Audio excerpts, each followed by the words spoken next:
Well, I'm in a much better mood than I was on Sunday talking about Elimination Chamber coming off the last WWE show. And finally, it only took a 28-day month. Of course, that month is known for something else. It's the month of February. There's Valentine's Day, but I feel like the month is themed for something. Oh yeah, it's Black History Month. So WWE decided to give us no good episodes of Monday Night Raw for the entire month of February. But hey, we can breathe because the road to WrestleMania has finally begun, and we finally got a good episode of Monday Night Raw for the first time since they left Belfast, Ireland on January 19th. You got Roman Reigns and CM Punk getting into a war of words once again, where we are now referencing dead fathers.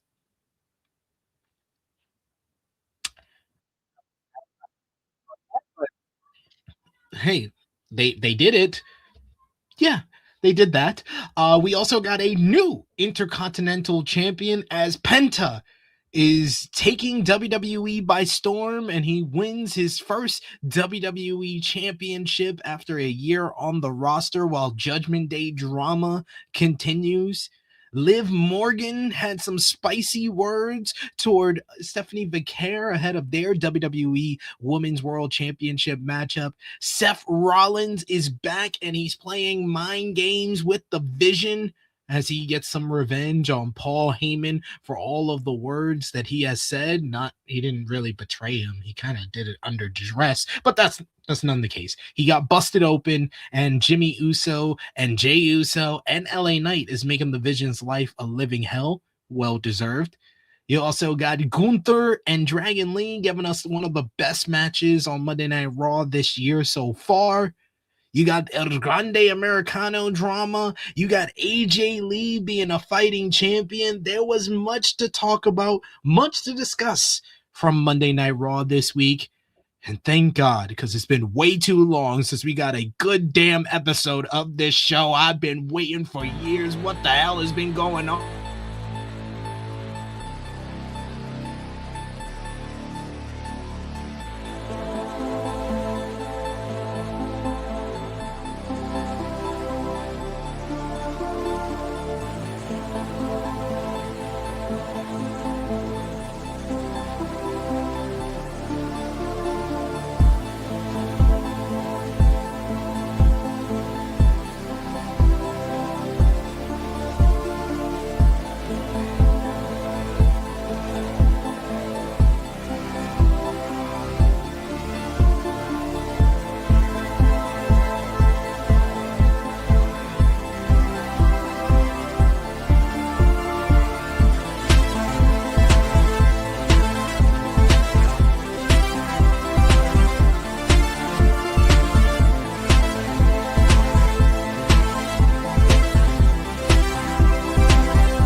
Hello, hello, hello. It is me, your True Hill Phenom, SP3, and we are live on the True Hill Heat YouTube and Facebook for Rated Raw review number 109. Bury you next to your father. Reviewing last night's March 2nd, 2026 edition of Monday Night Raw as only we can. And of course, to do that, he is back from his 1 week hiatus, his 1 week off. And it's like Triple H and WWE said, hey, he's back. He's decided to come back to us. We're actually going to give you a little bit, a molecule of effort that we didn't show throughout the entire month of Black History Month. They were on CP time. He's not. He is here with us today, the one and only Top Guy JJ. How are you doing?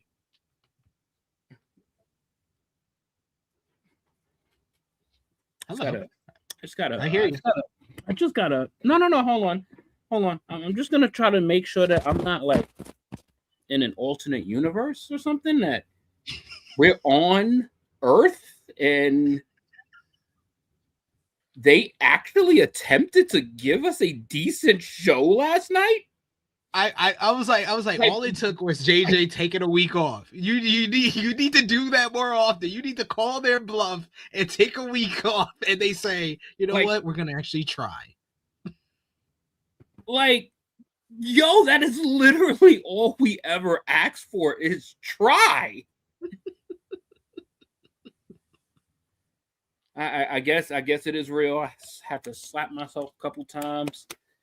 Feel those goosebumps. You got the goosebumps back. Yes, it's WrestleMania season finally. Golly, this shit was on an extensive delay.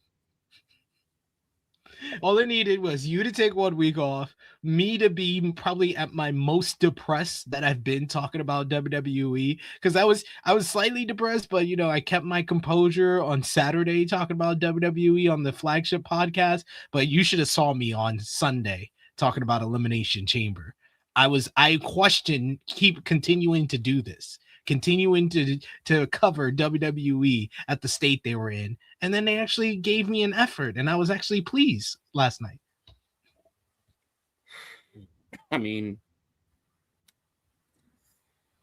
after Saturday, after I fucking warned y'all. I fucking warned y'all for weeks that this fucking, I knew it was going to be a, and poor Danhausen. Poor Danhausen, because he doesn't deserve any of the flack that I'm about to give all of this.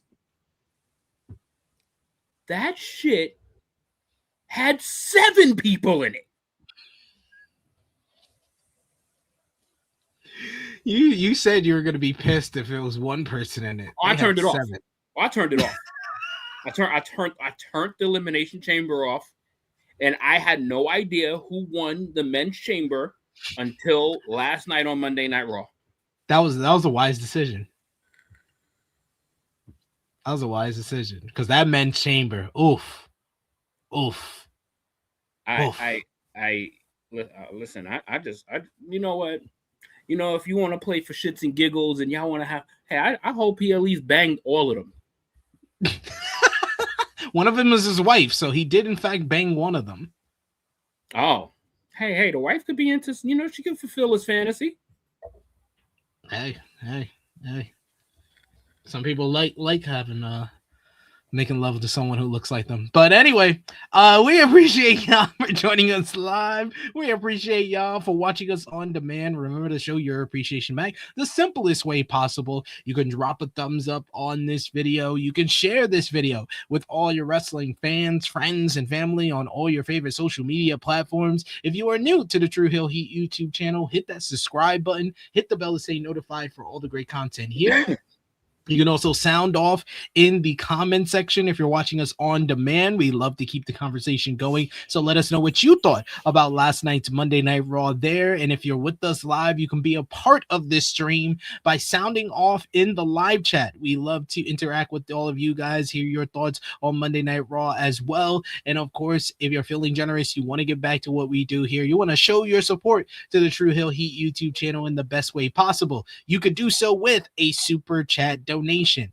Any dollar amount matters. It goes back to the contributors that you see on screen with us here, and we always appreciate the support. You can also support us by hitting the join button and becoming a member of the channel for just $1 a month, like our main man, I Make Beats, who is back with us in the chat. He's been back over the last couple of days, and he's finally re-upped his membership. Good to see you, good brother. He's been a member of the channel for 18 months. Appreciate you, I Make Beats. You've been with us for 2 years now, and we always love seeing you in the chat, brother. We got Josh D from CT, who says that bum Hangman wasn't on the show. Give it a 8.5. Although Dom losing felt very ill-timed, they're not connecting anything AAA related very well. Well, that's to be understood. It's a different promotion to them, even though it's a part of their branding. They have the AAA Mega Championship featured on these shows, so that's the best that they can do. But thank you. Does that say 8.5? I wouldn't go that far. I'm not going to go that far, but yo, that's the depression that they put us under. That the minute you get a minuscule of decent shit, you think it is the episode of the year. dude, I just looked it up. It actually might be. That's how sad it's been. But dude, that's like, he's like a microcosm of like the community, because I just checked Cage Match. Cage Match has this show at an 8.49. So he's not far off with, like, I think that you're actually right. That's a correct analysis, that I think that we have been so deprived of even a decent to good effort from WWE that we're grading this on a curve. We're grading this on a year. Oh, this is the best episode of the whole Netflix era. Holy shit, they cooking now. They cooking. Ooh, they cooking. Thank you, Josh D, for the super chat donation. Appreciate the support, good brother. We got also in the chat Josh D, who says he has a list of Danhausen's. This was much better use of Danhausen than Elimination Chamber. Yeah, this was cool. It was cool when we get yeah. But you know, thank you for not wasting my time this week. Finally, we got Dion who says, "What's up, THH? Man, Punk got into his Christian Cage bag last night. I hope he paid Christian Cage his his clearance for using his bit. But I don't want to spoil, when we get to that segment, but it doesn't work the same when you're a babyface. Just wanted to say that. We'll get to it. We'll get to it. That's a long ways from now. Dion saying, I like the way Danhausen played off getting booed at Elimination Chamber. I think he's going to be all right. Yeah, if he's using this way, this is the proper way to use Danhausen. He's kind of like a role player. He could be a role player, a bit player. He can do his comedy, play his character very well. And I think his character is gonna be able to have entertaining segments with the different people on Monday Night Raw, especially. Yeah, it's gonna be. I think it's gonna be fun now that there's no more of the bullshit. I can just enjoy the person. No more bullshit. No more creativeless fucking ways of doing things.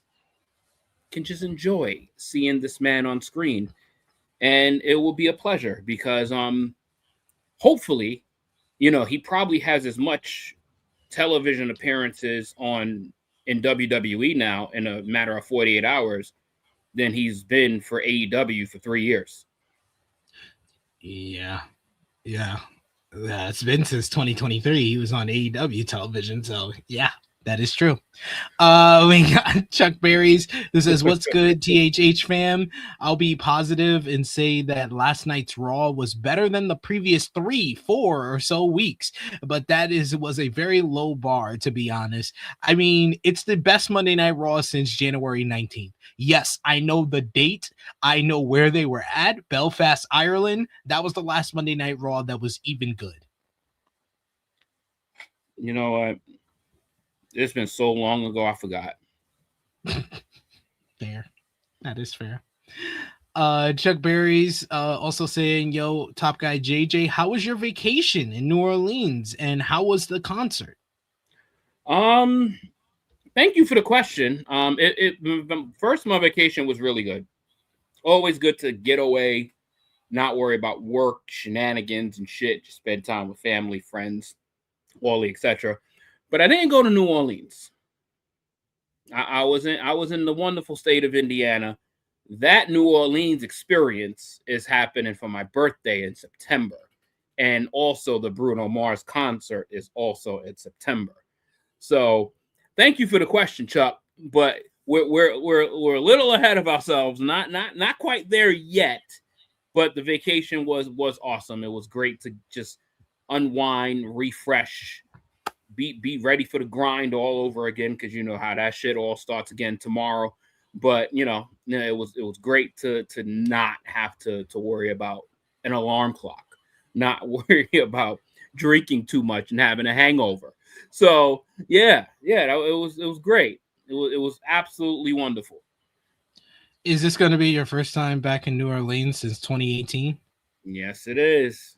Yes, it is. I told multiple people before last year's WrestleMania when I was out here last year, and it was a bunch of like UK wrestling media people that were going to Las Vegas, and I told them, I was like, man, y'all should just save your money for Las Vegas, because this is when we thought New Orleans was going to be WrestleMania weekend this year. I was like, New Orleans is one of the best places that we've been to for a WrestleMania.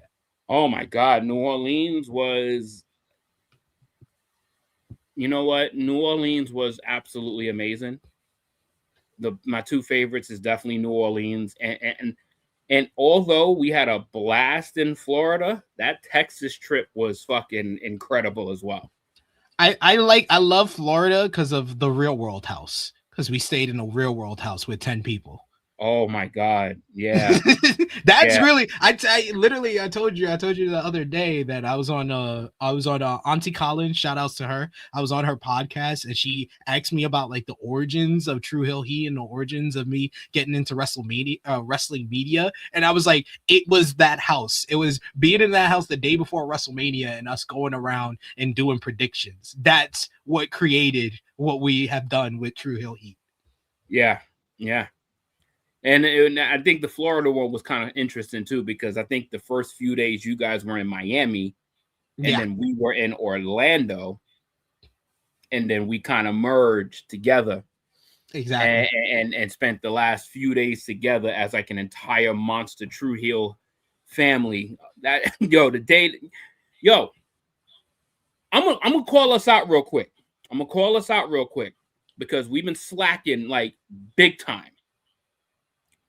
We need a refresh on True Heel merch. Oh yeah, I agree. Dude, like I haven't been able, like, come on, like that other True Heel shirt is like fucking 9 years old. like what the fuck? I've already donated like all the clothes from like the last like 6 years, and that shit been gone. Like I need a refresh, man. I need some fresh True Heel Heat merch or True Heels or something. Like we got to put ourselves. I got a bunch of ideas because of stuff that we do here on the channel, like a TDJ Bum 15 shirt. That would be a top seller.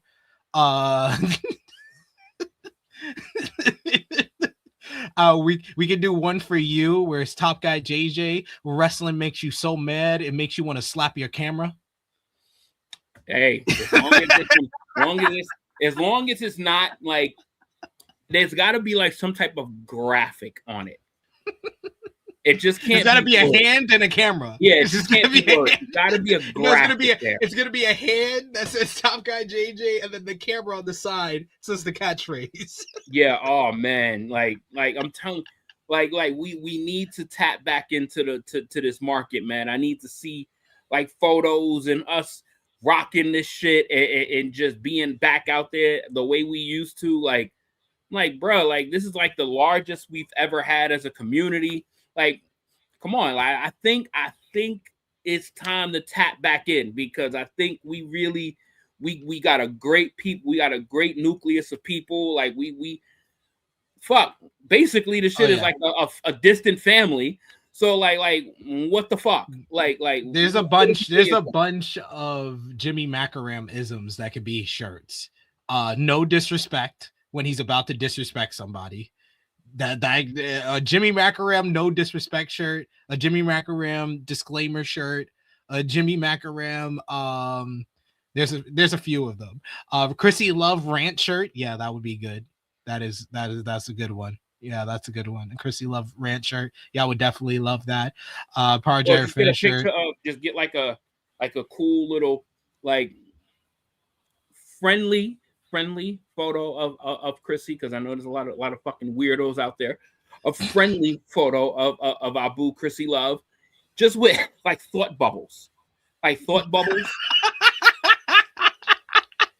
in one of those thought bubbles, it just says "fuck Zoe Stark." That would be so good. It just needs to be different. It just needs to be shirt. Yo, it just needs to be different thought bubbles on a shirt. It's just Chrissy Love with different thought bubbles. It's just F *** Zoe Stark. It's like, I don't even want to talk about that racist B ... Tessa Blanchard. Like a little bar on the top. Chrissy's thoughts, wow. And then she get the thought bubbles there, and then she gets the thoughts. Oh, Chrissy's thoughts when at the bottom of the shirt, when Tessa Blanchard appears on her screen. Oh, that's a good one, Alan Bakey. SP3 need I can book better than Paul. She sure. It's just me, and it's just greater than. And it's we need a Caucasity shirt bad.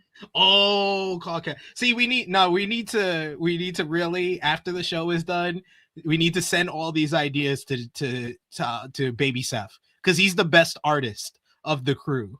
I think he can come up with stuff.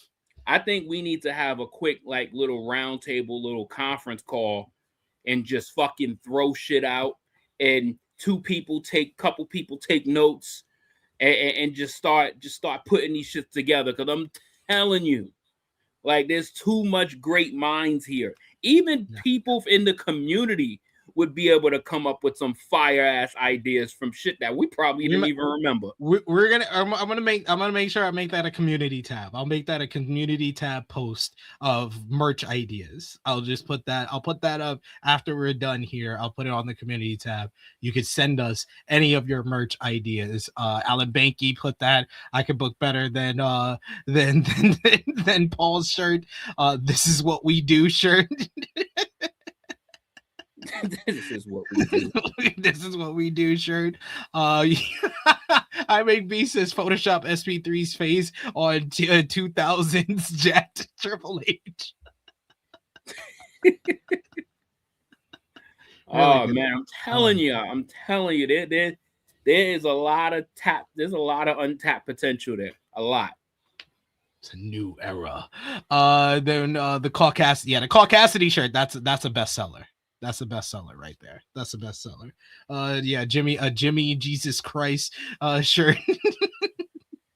These are all good. These are all good stuff. I'm going to put the community tab later today so y'all can post all these up, because these are some good ideas. We need to have a place where we can go back to those.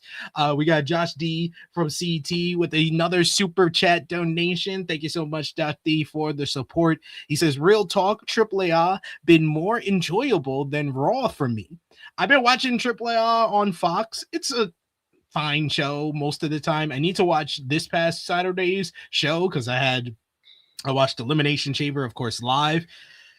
I don't know why, but I did. I watched Collision already on Sunday, but I need to go back and watch the AAA show. So I'll go back and watch that sometime this week before Saturday. And then thank you so much, Josh D, for the other super chat donation. And Alan Banky with the super chat donation here. He says Triple H booking is like Batman Forever bad. I mean, yeah. I mean, y'all gonna come up with some amazing comparisons to this.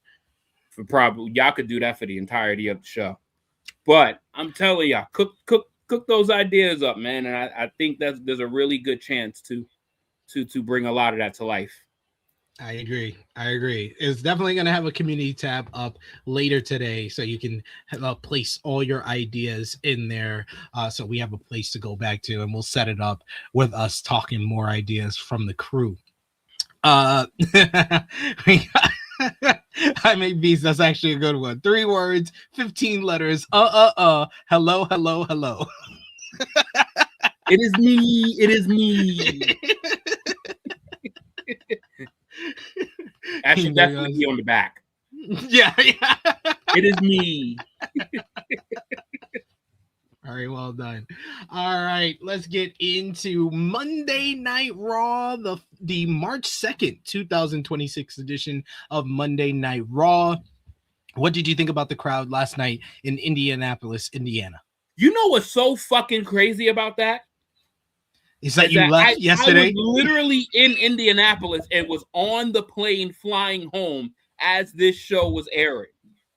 So, like, I have no regret on that because of what I've seen all month. Like, I was not risking even thinking about spending $400 or $500 to go to. If that shit would have been a carryover of February, I would have probably left in depression and broker. So I was like, damn, that shit is ironic. And I was telling my brother that too when we was on the way to the airport. I was like, yo, they're literally about to do Raw right here. So I was like, fuck it. It is. And we on the way to the airport too, we passed it all too. We passed Lucas Oil Stadium. We passed Cambridge Fieldhouse. So obviously we weren't stopping, but it was like, oh, that's kind of cool. We were literally passing exactly where it's happening. Yeah. They got a good episode. I thought the crowd was it was decent on this show. What did you think? It was good. Like they were very what I thought Indianapolis would be. Like they were rowdy at points, quiet in some. Like it is a very like that is literally how it is over there. Like you gotta give them something to like be excited for. If you don't, they're just gonna be dead silent. Like they just about their own business. So not I wouldn't say your traditional like wrestling town because all they talk about is their fucking Hoosiers and their Colts and their Pacers. So that's all they care about over there. They even talk about that shit more than the Indy 500, honestly. But they were decent. They were decent. They were okay. Yeah, we got Alan who says, is it just me or was Indy a better crowd than Chicago? I think we gotta basically condition everybody. We need to make it a routine. Let's not blame the crowd for a mid event that they got. Like, Chicago was quieter than it usually is, but that might be because that show was so mid. Dude, they had 4 matches. They had 4. Yo, this is before we get. The one thing I did like end up circling back like after Raw to kind of like see the men's elimination chamber match. Dog, this is how you know they had time to kill. All 6 niggas took forever with their entrances. Yo, those entrances was wild. Like, yo, Trick Williams' entrance alone was like 10 minutes, dog. I mean, that was the most hyped the crowd was all night. But, like, I mean, god damn, that motherfucker is a star. dude. He is ace, yo. He is a person that they can't miss this. Like they can't miss this. But they like, gotta strap a rocket. they gotta do it. They're already showing signs that they don't, because the entrance was incredible, the reaction that he got and the rotator that he was on and everything. But what did he do in the matchup? Absolutely nothing. And that, like, to not even like get a threat of an elimination was like, damn, bro. You just exhausted this crowd over his entrance, and that man ain't do a fucking thing. Nope. And then what was all the hype was, oh, Javon Evans is in the Elimination Chamber. Oh, he's about to do some cool stuff. What did he do cool? Oh, he did a 5-star frog splash off a pod that we saw in the first Elimination Chamber. Except when Rob Van Dam did it, it was cooler because he broke Triple H's larynx. Like, it felt like the entrances combined was longer than the actual match. If you put the length of all of their entrances with these niggas climbing on the cage, these niggas fucking over fucking pandering to everybody, to fucking Randy Orton's song playing to almost completion, to fucking LA Knight, fucking, who was it? Who was it that got on everybody's pod? Was that Javon Evans? I think so. Yeah. That climbed, first he climbed the cage. Then he climbed on everyone's pod, like dog, like. And they did that with the women's chamber, where every single person needs to pass by each person in the pod and be.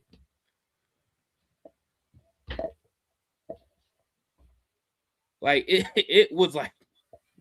So y'all know y'all underbooked this show. So y'all just make the entrances longer. Yep. On the 2-hour show, we got like an hour and 30 minutes of wrestling. Show was almost 2.5 hours. No, show was 3 hours. Show was wow.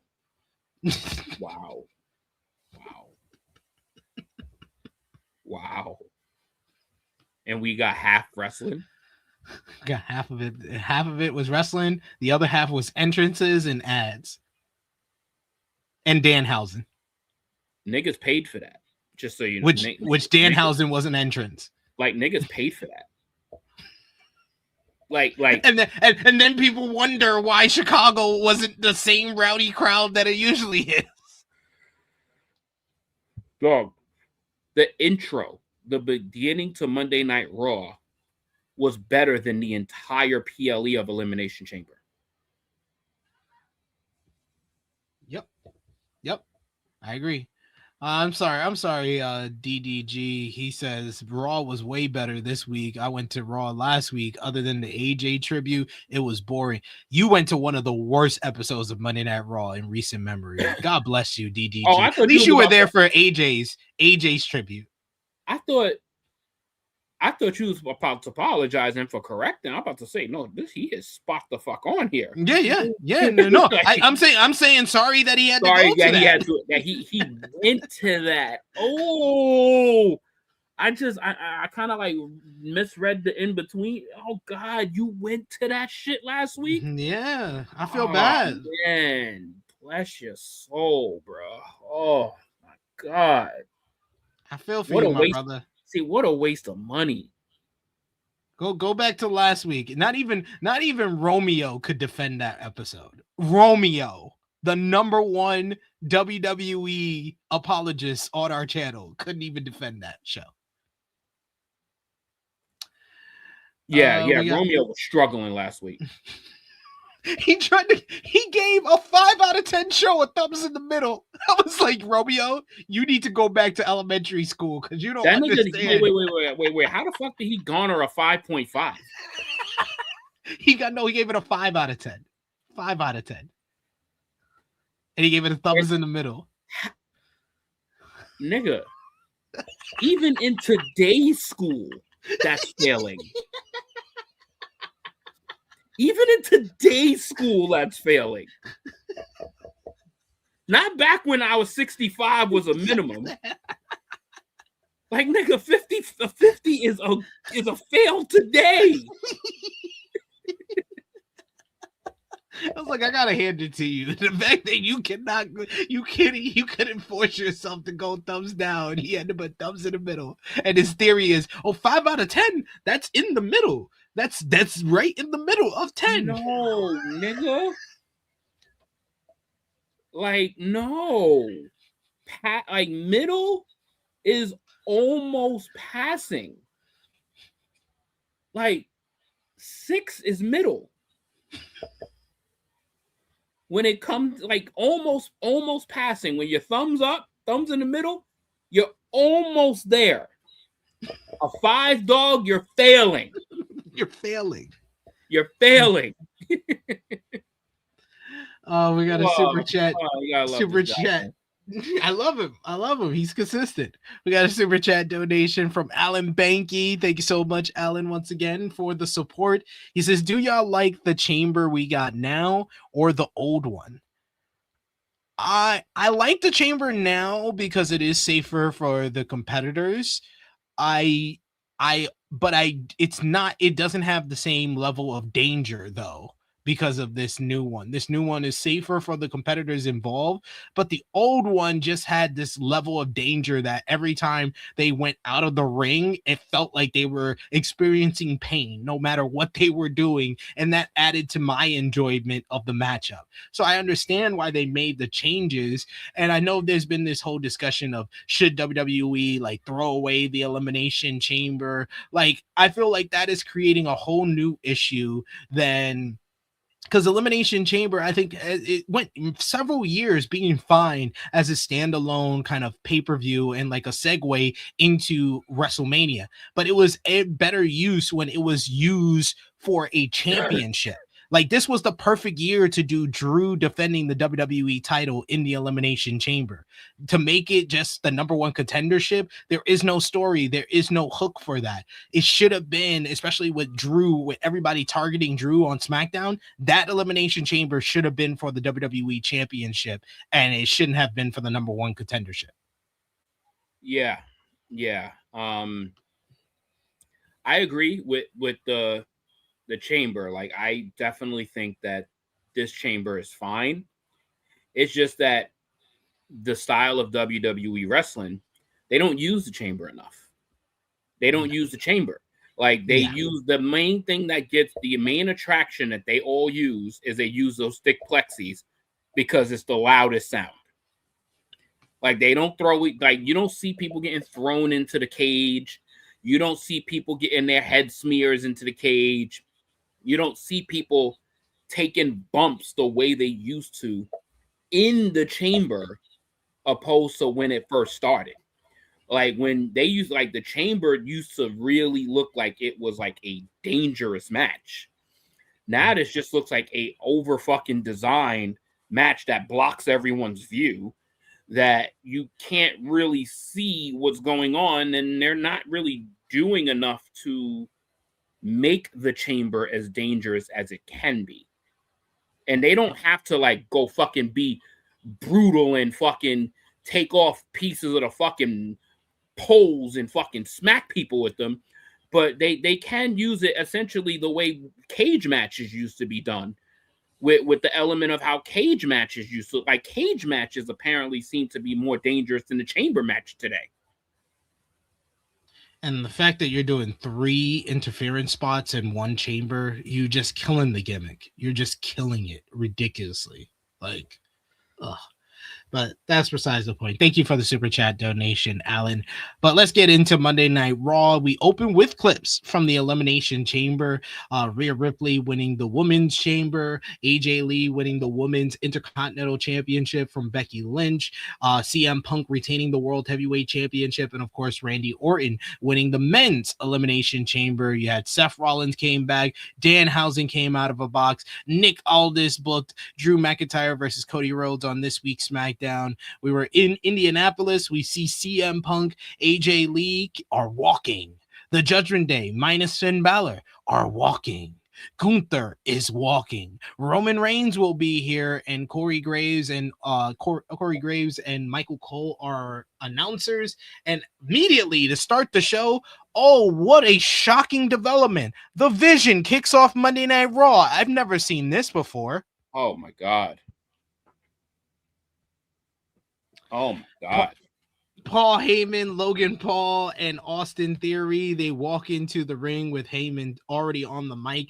Heyman introduces the Vision, Austin Theory, and the one of the most famous entertainers in the world, Logan Paul.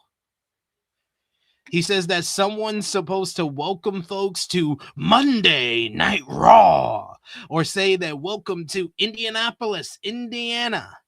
Heyman says that he's there to talk about Seth freaking Rollins. This leads to Heyman hates that song, and he hates Seth Rollins. Rollins stole the credit for co-founding the Vision with him. Rollins stole the credit for co-founding the Shield. He didn't do that either, but he won't worry about that tonight. He doesn't have to worry about that tonight, he says. Rollins stole the main event of WrestleMania from Logan Paul at Elimination Chamber. And he says Rollins thieves oxygen from everyone on the planet worthy of living.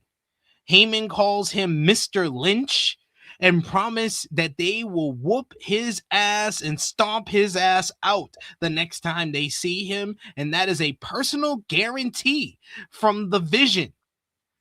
For some reason, he hands the mic to Austin Theory, who just says, he goes back, way back with Seth Rollins, but Rollins isn't going forward. The fans chant, you suck. I agree. Yeah, that was really bad. That was really bad. Yeah.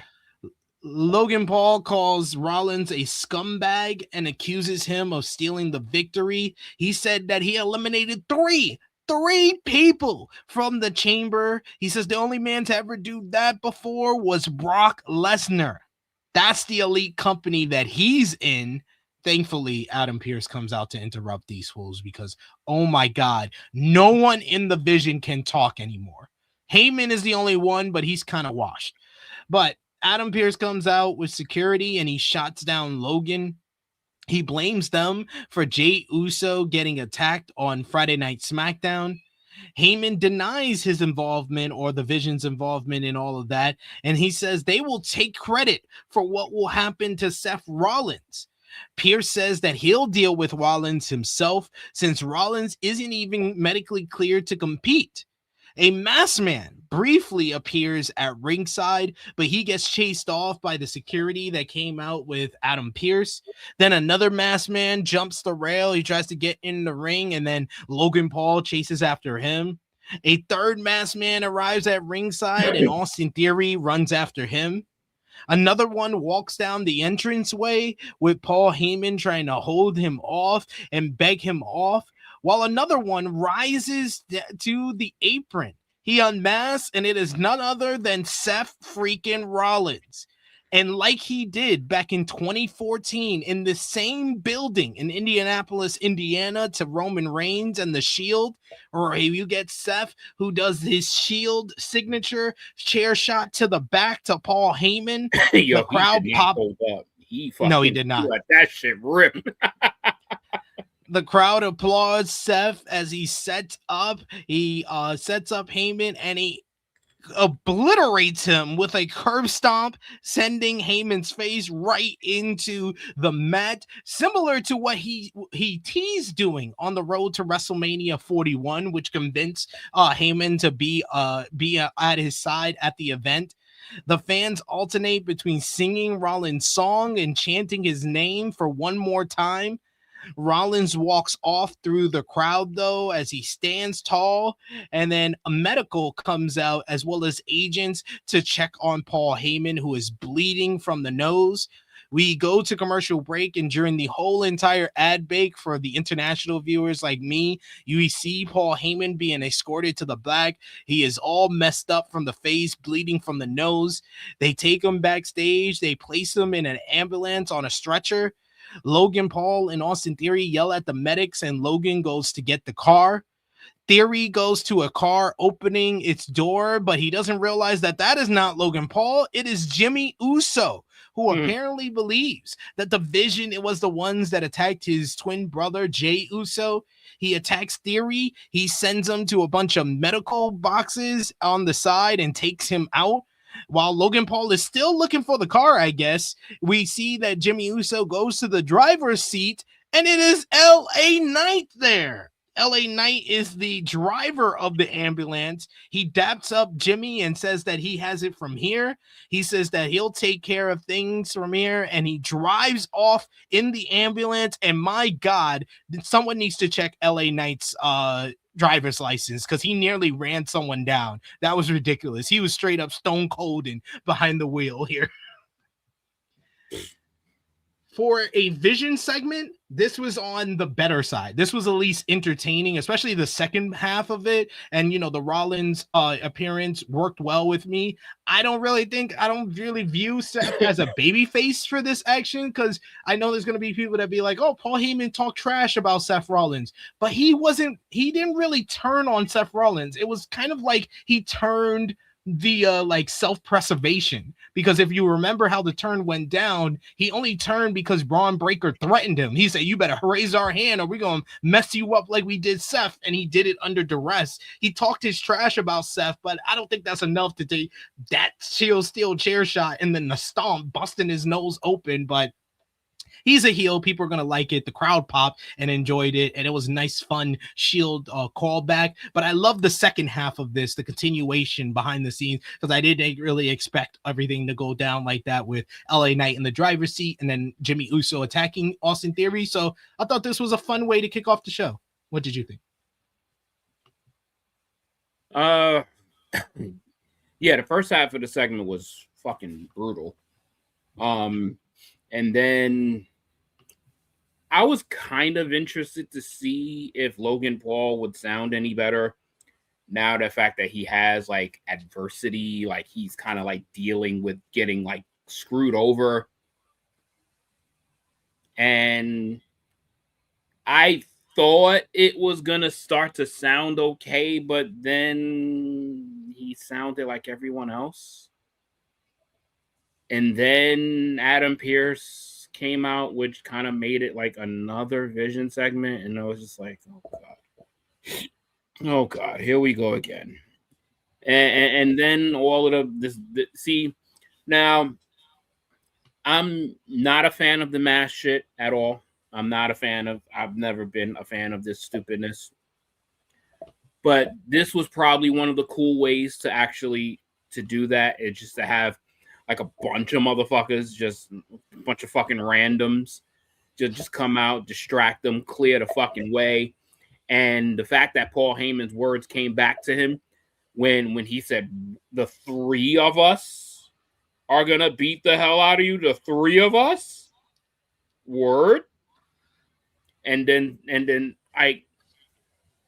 when the crowd popped the way it did, I was kind of wondering, like, how the fuck does Paul Heyman not know what's happening when the crowd explodes like that? Like the man in front of him did not reveal himself.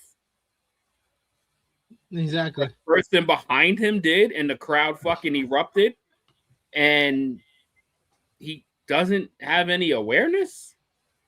But then, yeah, that chair shot was fucking legit. Yo, that chair shot was, whew. He popped the shit out of him with that chair. And then he gave him that stomp that was over a year coming. And, you know, then it's like, wait a minute. You know that you're chasing the wrong people now. Like, Seth Rollins was sitting there for a minute. Like, he soaked that shit in. Yeah. And they still didn't make it back? Like, bro, what are you, like, y'all niggas are bad lackeys, bro. And they're not the smartest lackeys. We know that. Like, y'all, the Vision, y'all niggas are blind. like, what are we doing here? Like, but you know, it was like you said, it wasn't a good segment. It was just fun. I agree with that. We got Annika says, does this mean Braun might make it to Mania because Seth versus Theory or Paul is not it? I mean, I think that if Braun's not able to make it to Mania, they might think about doing Seth versus Brock after this angle. I mean, hopefully it's a good sign for Braun. Hopefully it's a good sign. Because clearly there's almost like zero chance that like Brunson Reed is going to be available. But at least hopefully this does give Braun about 6.5 more weeks to hopefully heal and get himself ready for some type of action, even if he's not exactly 100%. We'll see where it goes, because hopefully the direction is not Seth Rollins versus Logan Paul, because that would just literally completely waste this entire Vision flip. That would be such a monumental waste to have it be Logan. And if they do Logan Paul versus Seth Rollins, I would be more than cool with it if it's on an episode of Monday Night Raw. Like, I'd be more than cool with that, but not at WrestleMania. I mean, they faced at WrestleMania 39. I thought it was a great matchup, but we've already seen it.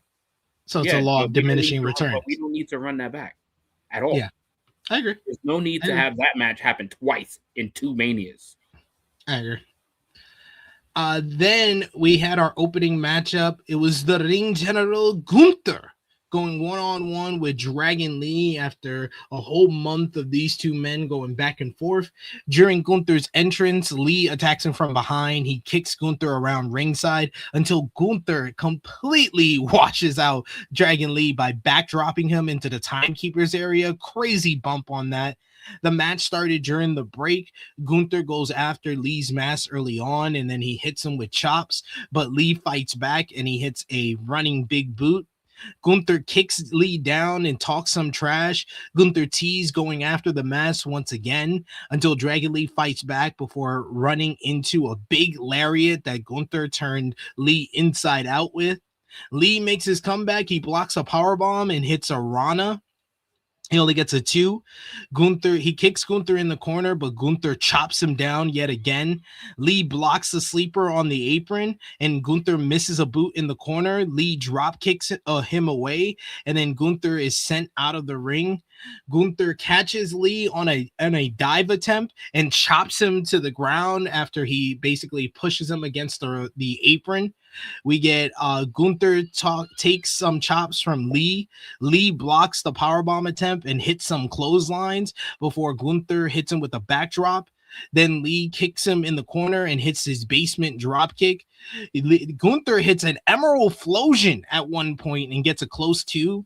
Gunther hits the powerbomb this time, and then another powerbomb. He pulls Dragon's head up at 2 as he doesn't want to finish it here. This always ends well for him, it seems, but it didn't look like that for a little bit.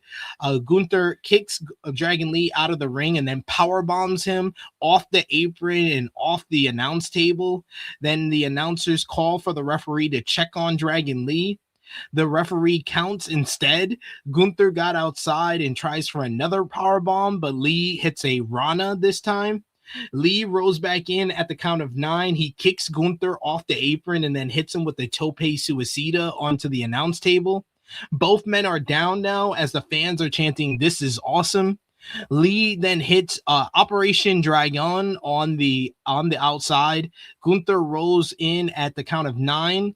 Lee with some nice little strikes until Gunther is able to apply the sleeper once again. And then after teasing it the entire matchup, he finally pulls off Dragon Lee's mask. We get a clear view. This is the picture here. We got a clear view of Dragon Lee's face. And I was like, God damn, WWE, you could have switched to the cameraman right behind him as soon as he takes off. As soon as he was pulling on the mask and about to take it off, pull away and go to another production shot. Don't give away his identity like this.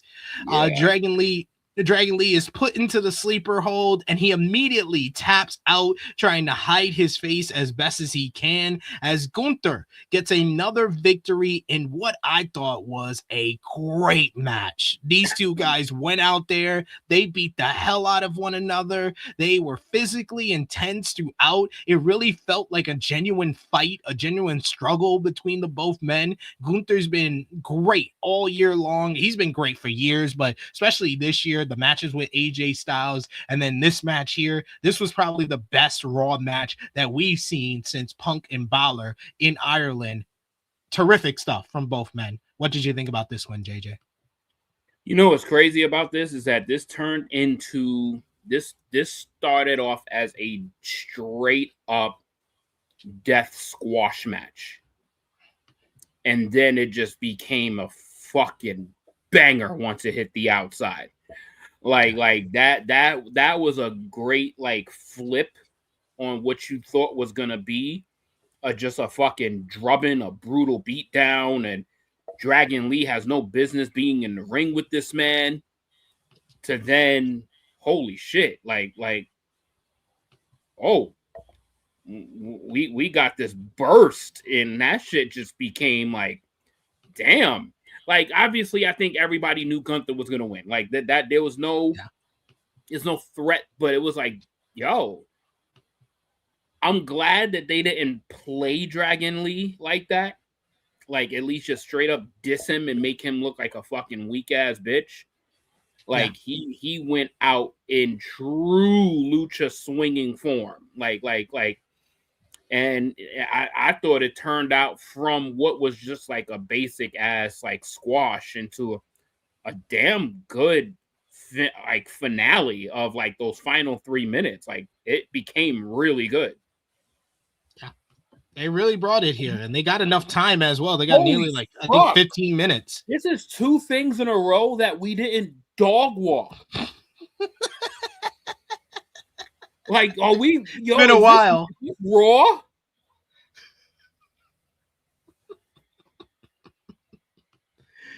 But yeah. I was quite surprised. I was like, I agree with you. Like this could have been like an easy one-sided affair, but they really made this is probably Dragon Lee's best singles match on the main roster. Am I forgetting another one? I think we could, if we go back, we probably will find, I think, something that was probably equal, but I think his tag team matches with AJ were always good to great. He had that triple threat last year with I think it was El Grande Americano or Chad Gable and Penta. That was really damn good. But as far as like one-on-one singles match, this is probably Dragon Lee's best main roster match. No, shit was good. It turned out to be really good. So I was very satisfied with this encounter. Yeah. Pedro saying Lee has always been that good, just never gets the chance to show it. I agree. He's really good. Yeah. We got a super chat donation from Chuck Berries. Thank you so much, Chuck Berries, for the support. He says, if there was one complaint I had about this show, it was the addiction to unmasked luchadors. Unmasking should be for special occasions, in my opinion, but overall, great match.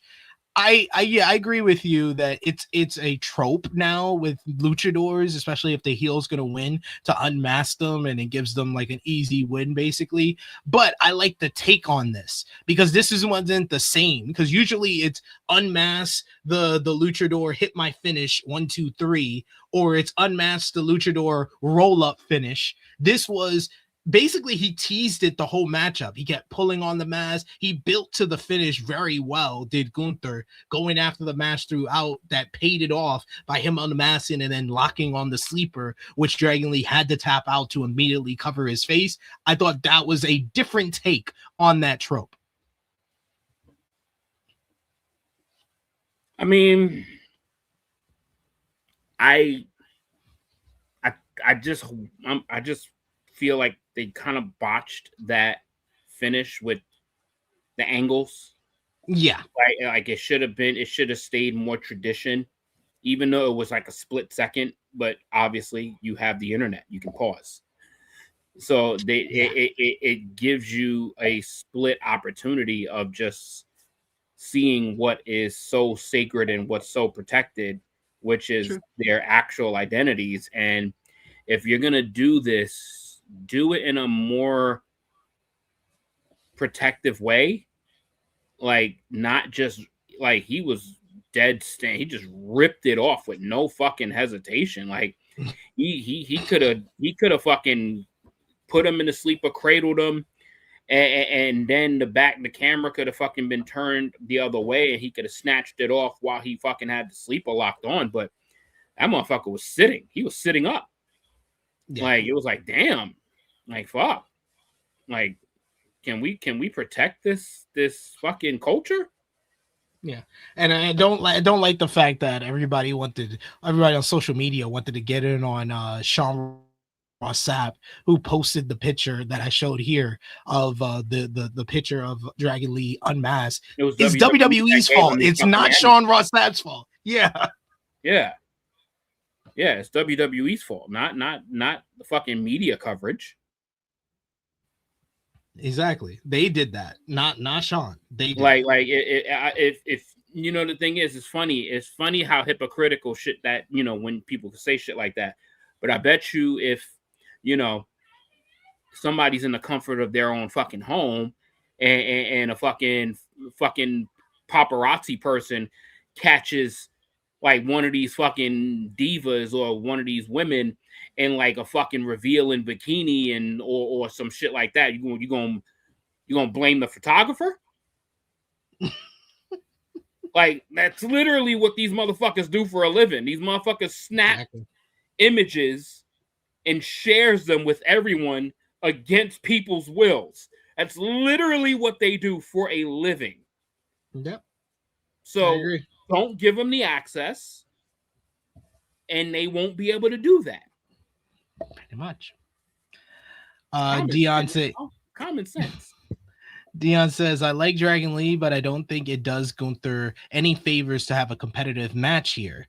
They're still not booking him at the main event level. He should be at fighting with the top guys. I agree with that last part. They still haven't like consistently put Gunther against the top guys on like even on Raw, but this is the same guy who got a competitive matchup out of Akira Tozawa when he was world heavyweight champion. I don't think it does him any harm doing a 15-minute matchup with Dragon Lee at this point. Yeah, that's nah. It was a great match for Raw, but Gunther needs bigger, and he needs more. If Dragon Lee is gonna go at like, based on what happened, we could get some potential bangers with some other people with Dragon Lee. But it doesn't have to be in this realm with like, no, move on, please. Like after this. And it is worrying because it was reported by WrestleVotes on Fightful Select that WWE is still undecided when it comes to Gunther's WrestleMania plans. And there's 3 people they think that he's going to be against. It's either going to be Obafemi, Rey Mysterio, or Brock Lesnar at WrestleMania this year.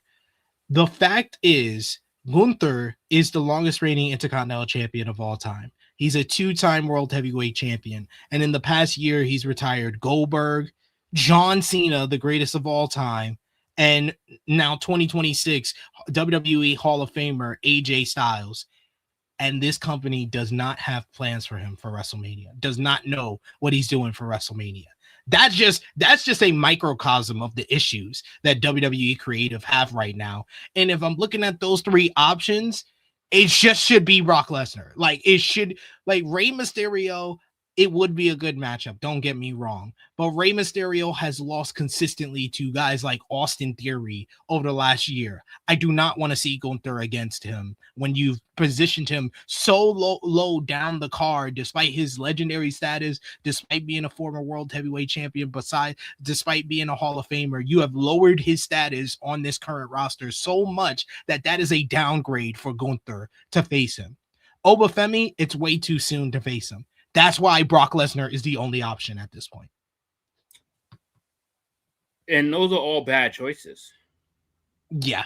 When you really think about it, yeah. All of Honestly, them those are are kind all of bad bad in their choices. own way. Like Rey Mysterio is one, he's injured. And second, he hasn't been in any like position to get a marquee match like that against Gunther. Obafemi, apparently they're wasting him with Rusev right now, but they still got plenty of weeks to make something happen.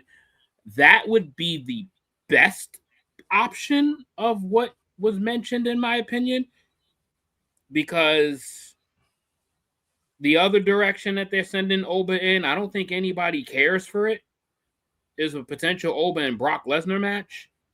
I think that's the best. That's the Brock Lesnar and Gunther is the best option to me, because that fits in with his story. He's trying to take out all these legends and take away all their glory. Brock Lesnar is the only like big time legend that feels worthy after he just retired Cena and AJ Styles in 2 months. I gotta wholeheartedly disagree with that, because there's no way in hell I'm gonna sit there and believe that Gunther can put Brock Lesnar to sleep.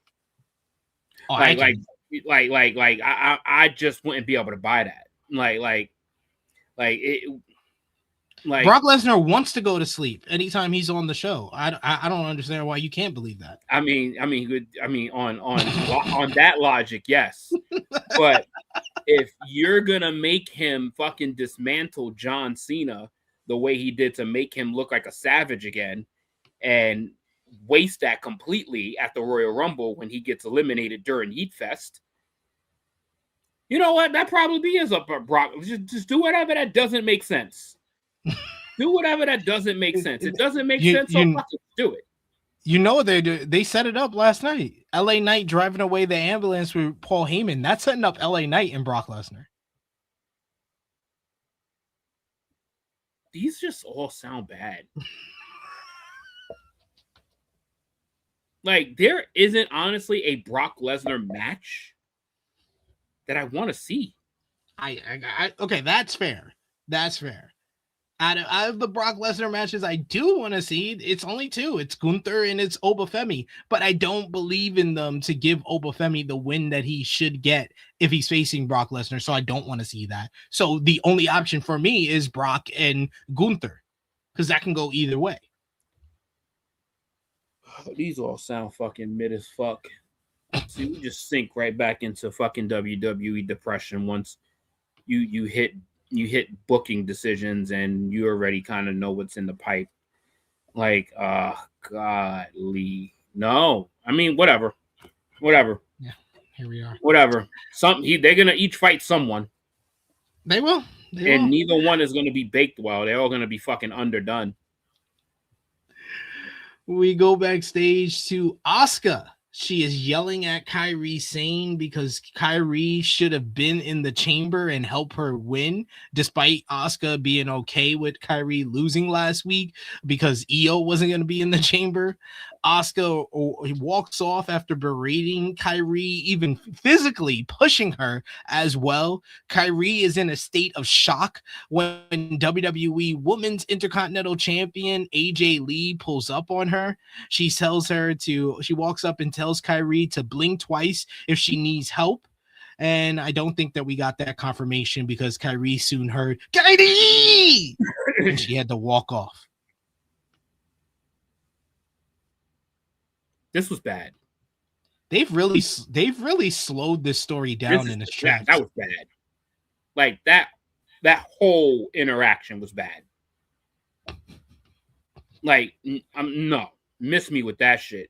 That was all senseless and corny to me. Like, I was just like, no. And then Kairi, like, last week you said I did good. Like, stupid, that was last week. like, what are we doing? And then out of nowhere, AJ Lee pops up to try to console. That just all looked weird. Like, it just did not come off well on screen at all, in my opinion. Then we get to earlier today. The Undertaker informed the Demolition Axe and Smash that they will be inducted into the 2026 WWE Hall of Fame. The Hall of Fame goes down on Friday, April 17th, following Friday Night SmackDown. How happy are you to see the Demolition going into the Hall of Fame? My God, about fucking time. To be fair, they had a lawsuit against the company for years. Like, oh my God, this is like fucking 10 years late. Like 20. These guys should have been inducted close to the fucking year that Hogan got inducted. That was 2004, so 20. Like 20 Jesus Christ. Like, there's gonna be so many people that don't even know who the fuck they are at this point. Yeah. Like, oh my God. Like, I was happy to see it. But oh my God, I was like, bro, like these dudes are probably gonna barely be able to walk to the podium. Like, Jesus Christ, like, congratulations to Axe and Smash. My guys, like, that's literally like my brother's favorite tag team pretty much of all time. And they had one of the best tag team finishing moves ever. They were multiple time tag team champions. Like, what the fuck took them over 2 decades to do this? Well, they had a lawsuit against the company. That lawsuit did not last 22 years. No, not that long, but they had after they did a lawsuit against the company was like, we don't fuck with y'all. You know what? No, not forgiving them for that. I'm not asking. But this is supposed to be a Hall of Fame, apparently, right? It's supposed to be a Hall of Fame, not a fucking, oh, I'm biased because y'all doing shit towards me. Fucking induction ceremony. Fucking reward them for their accomplishments. So yeah, it was these lawsuits arise out of, it was basically a lawsuit against WWF that was settled in 1997 about commercial exploitation, with the idea that Axe and Smash, the plaintiffs, they sued the defendants on various theories of including breach of contract and unpaid royalties. So that's all I gotta say about that exact fucking quote right there. About fucking time. Yeah, I understand. Yep, one of the greatest tag teams in WWE, especially of the 1980s. So definitely well deserved. Glad to see them go into the Hall of Fame. Then we get everyone's favorite WWE Women's Intercontinental Champion, light it up, AJ Lee.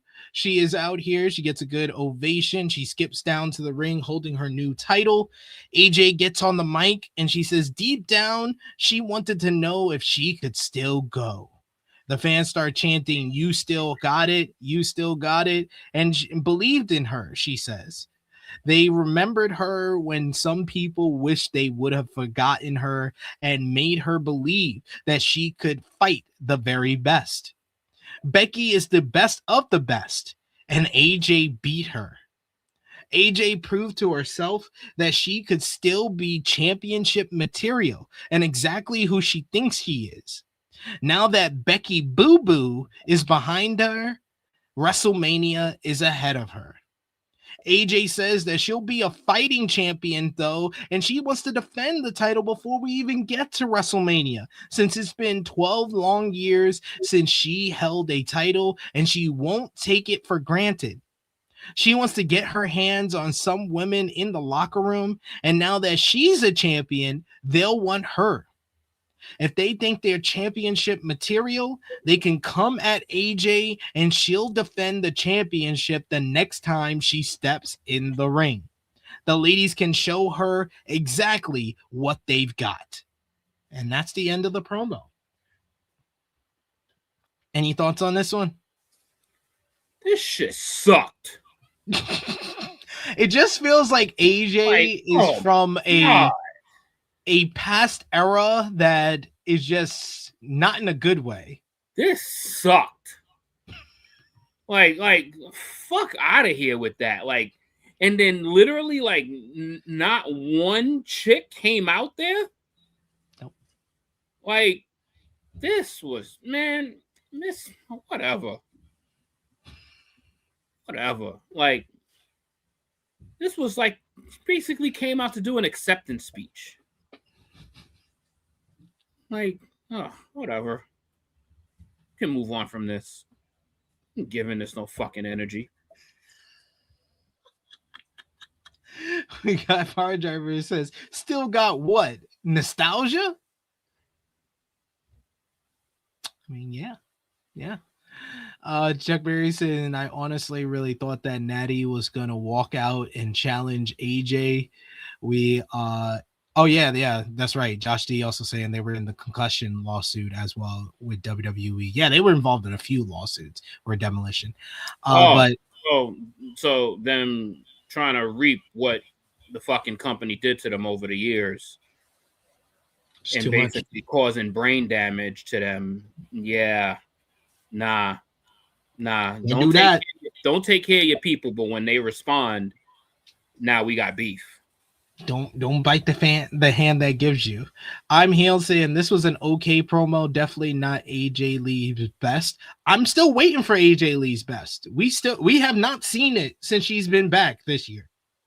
Yo, this shit was so bad, Becky Lynch didn't even want to come back out. We got Dion who says, I kind of want Becky to destroy this little twerp at WrestleMania. She's much better as a heel. She says he's not a convincing babyface. AJ Lee was always better as the heel than the babyface. That's for sure. You still talking about this? Annika says they screwed this Becky and AJ Lee feud up. Just have the match at Mania. Nope. I'd rather see a Becky Lynch and Jessica Carr feud at this point. Mr. Town says, is AJ Lee WWE run like a bad reboot of a Disney Channel show, SP3? It's like a bad reboot of a Nickelodeon show. So, yeah. Then earlier today, we see Penta spoke with the original El Grande Americano, who says that he's first in line when Penta wins the Intercontinental Championship. Penta says zero mero. The Los Americanos come up to OG and tell him to stop the charade. El Grande 2 says that he'll see the original El Grande at Reina de Reyes, and OG El Grande says he'll face any of them tonight. So that match was coming up next. I'm kind of over the El Grande Americano stuff, I'll be honest with you. Just keep it on AAA. Wait, you was invested in it? Nope. I just thought it was funny for like when they first introduced the character a year ago.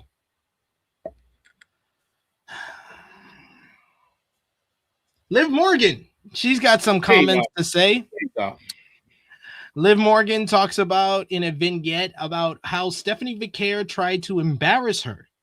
Stephanie doesn't know about her struggles, but she says that Stephanie was right. She is privileged. She got in her first tryout and trained with the best of the best because she's a star, while Stephanie failed at her first tryout and had to spend 10 plus years wrestling in mud-filled, flea-infested rings. Yeah, Arena, Mexico, a flea-infested ring, I'm sure. She doesn't dwell on her past like Stephanie does.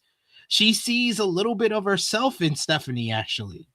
Stephanie is a great champion, so Liv will give her the privilege of stepping in the ring with her.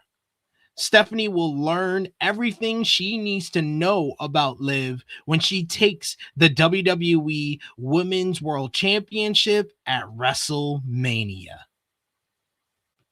Yay. This was well delivered. a little offensive with the flea infested, mud infested stuff when Stephanie Vicaire wrestled in one of the most famous wrestling arenas in the world, Arena Mexico, for like a good portion of that 10 years she was referencing. It was just bad material. It was a well delivered bad promo in context. What did you think? I mean, I thought that this was a week late.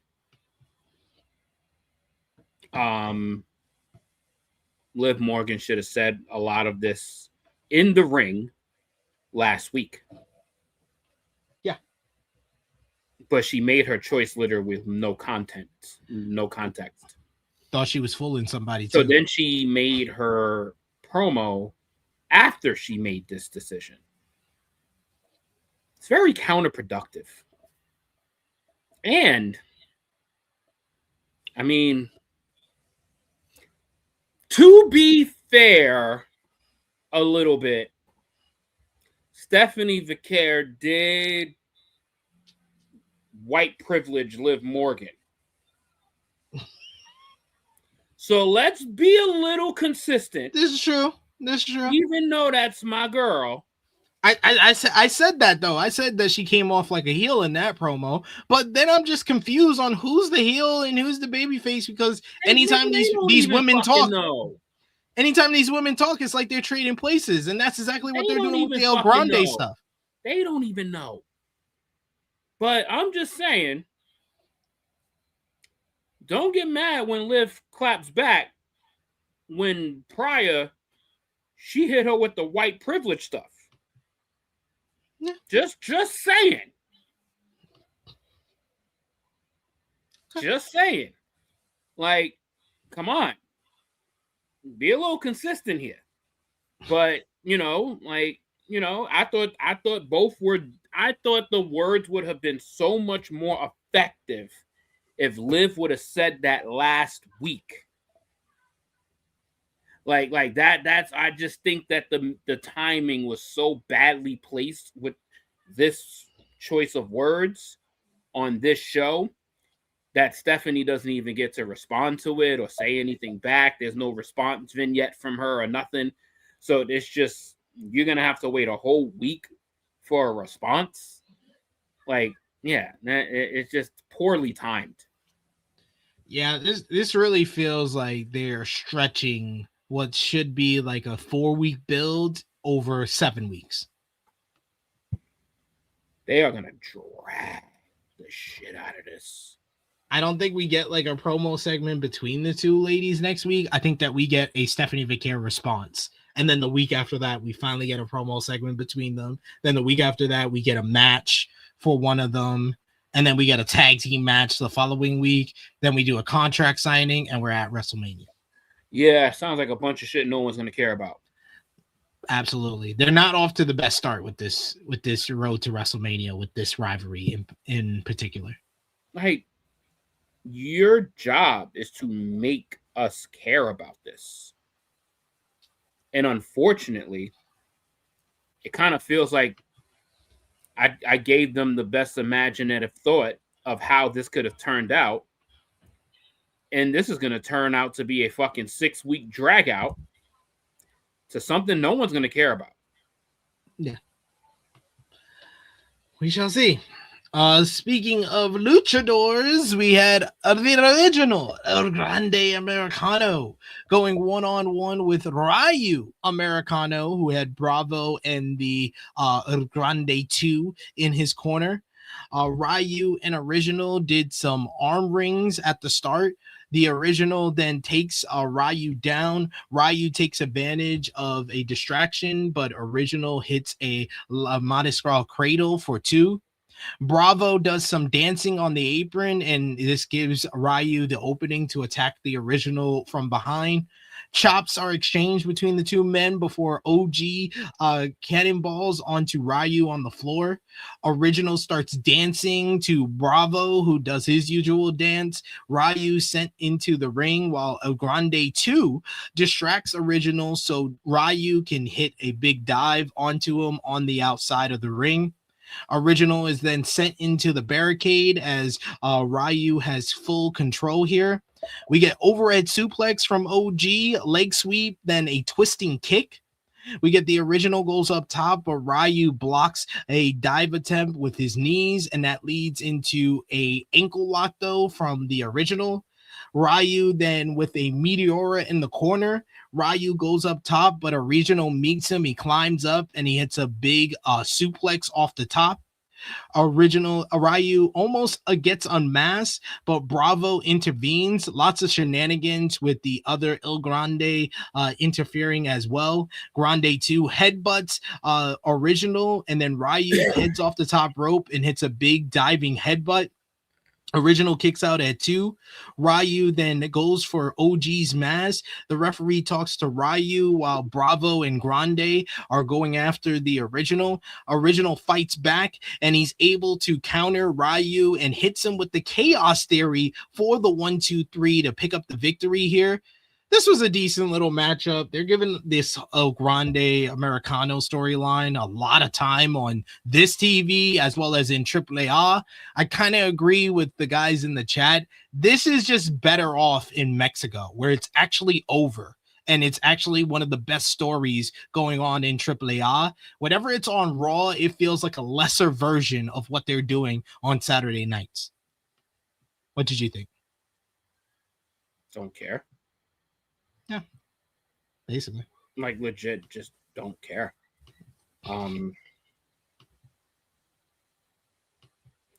There's a bunch of people under all of those masks that's way better with the mask off compared to this bullshit that we're getting with them on.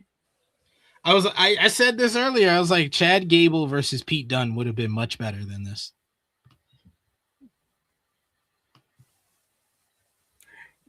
This and everything that we started to talk about in these last like 20 minutes or so is exactly why this show does not get an 8.5. There's a lot of bullshit still in this show. So don't get it all twisted. Yeah. Just because we got a couple, we got some couple really good things. But don't get it twisted that this show was all good, because a lot of this show stunk. Mm-hmm. A lot of February did carry over into this shit. Just don't catch amnesia off the couple of good things that took place in this show. Yeah. There's still a lot of lazy bullshit that's taking place in this show. And we just went through like 3 straight segments of it. Yeah. I'm Heel says, it's my favorite storyline in WWE, and they should keep the mask on. Sure. I mean, you're more than entitled you're more than entitled for it to be your favorite. It's not entertaining though in WWE. It's much. I think that even you can admit it's actually much better in AAA than it is in WWE. It's literally not even the 5th most important thing that happened on this show.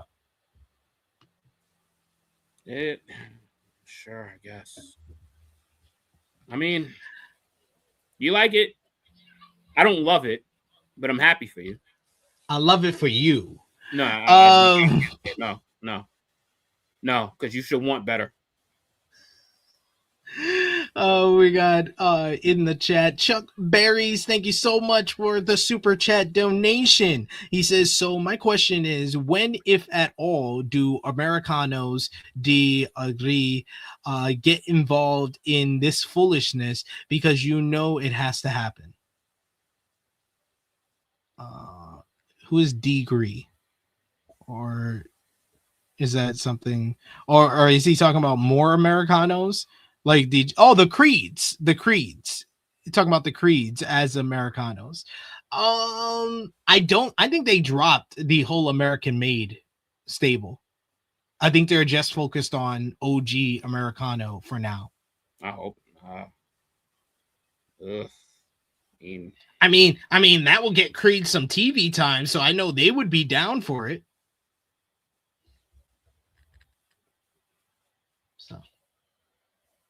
This all just sounds bad. I can't get involved in this level of bullshit. I'm just not. Yeah. Sorry. Yeah, this is obvious. They're gonna do the El Grande 2 and OG El Grande at WrestleMania right now. This all just sounds horrible. Josh G's like, yo, don't be fucking up my score. 8.5. Even he had to laugh at that. Yo, I mean, you know that score was fucking cap. That, yeah, I get it. Like, I truly get it that this was better than last week. But don't get it twisted that this was a wonderful episode of like, don't get it twisted, yo. There's more. I'm Hill, who's trying to put over this storyline more. He says they are trying to tell the story that OG Americano is liked in the US and El Grande is liked in Mexico. That's why they show it in both. And plus, it gives them an excuse to do it at WrestleMania. Oh, no, I know that's the excuse for them to do it at WrestleMania. The story that they're trying to tell, though, I'm saying it's not very effective. And I don't think that the crowd is that invested in it. Yes, the crowd likes OG Americano more than the El Grande 2. And El Grande 2, it's just much better. It's much more effective in AAA, where El Grande 2 is loved by the Mexican fans, than being slightly over like the original El Grande is in the US. It's not like he's as popular in the US as El Grande 2 is in Mexico. That's just false. El Grande 2 is viewed as a national hero in Mexico, while OG Americano here in America just gets very respectful, oh, this is funny pop. Sure. We got next Penta.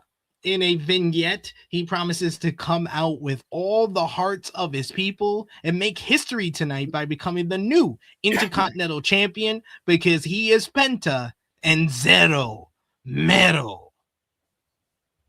Hyping up the Intercontinental Championship matchup later in the show. Then we get Natty. During the ad break, she is interviewed about her matchup with Maxine Dupree last week. She says that she's been a killer who they tried to fool and make them believe that they were a bimbo. But she is here to tell you, as that killer, that Maxine is the real bimbo. And she says that she apologizes for ever making her think that she could do this. She apologizes for trying to help her become a better wrestler when she had no shot at all. And she apologized that she didn't put her out of her misery even sooner. The February 2026 bum of the month, Natty Neidhart.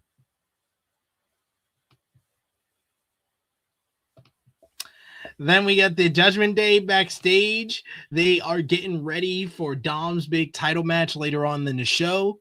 Liv and Raquel are playing darts, with Liv giving Raquel the idea to challenge AJ Lee for the WWE Women's Intercontinental Championship.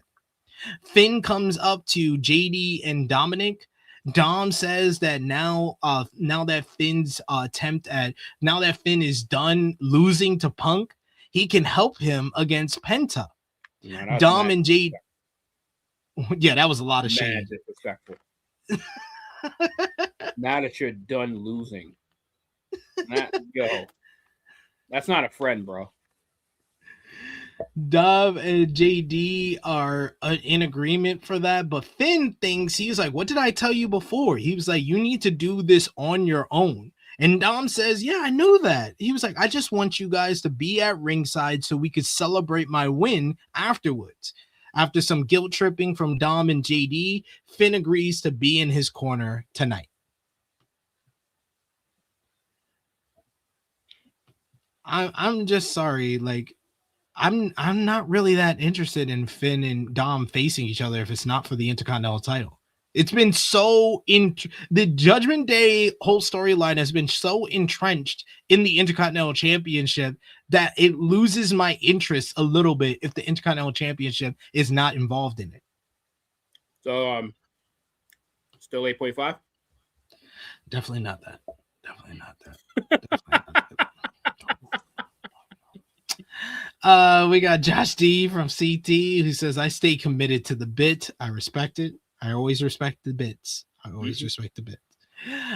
We also got Project Fincher. He says, admit it, they're having nonsensical matches with nothing at stake and a bunch of interference. I could care less about the reaction in either country. Talking about the Americanos. That's fair. That's fair. We got Angry Natty with the flex emoji. Someone likes it. Someone likes this. JJ did not. JJ did not. The fact that they're trying to make us care about a Natty and Maxine rivalry is fucking laughable.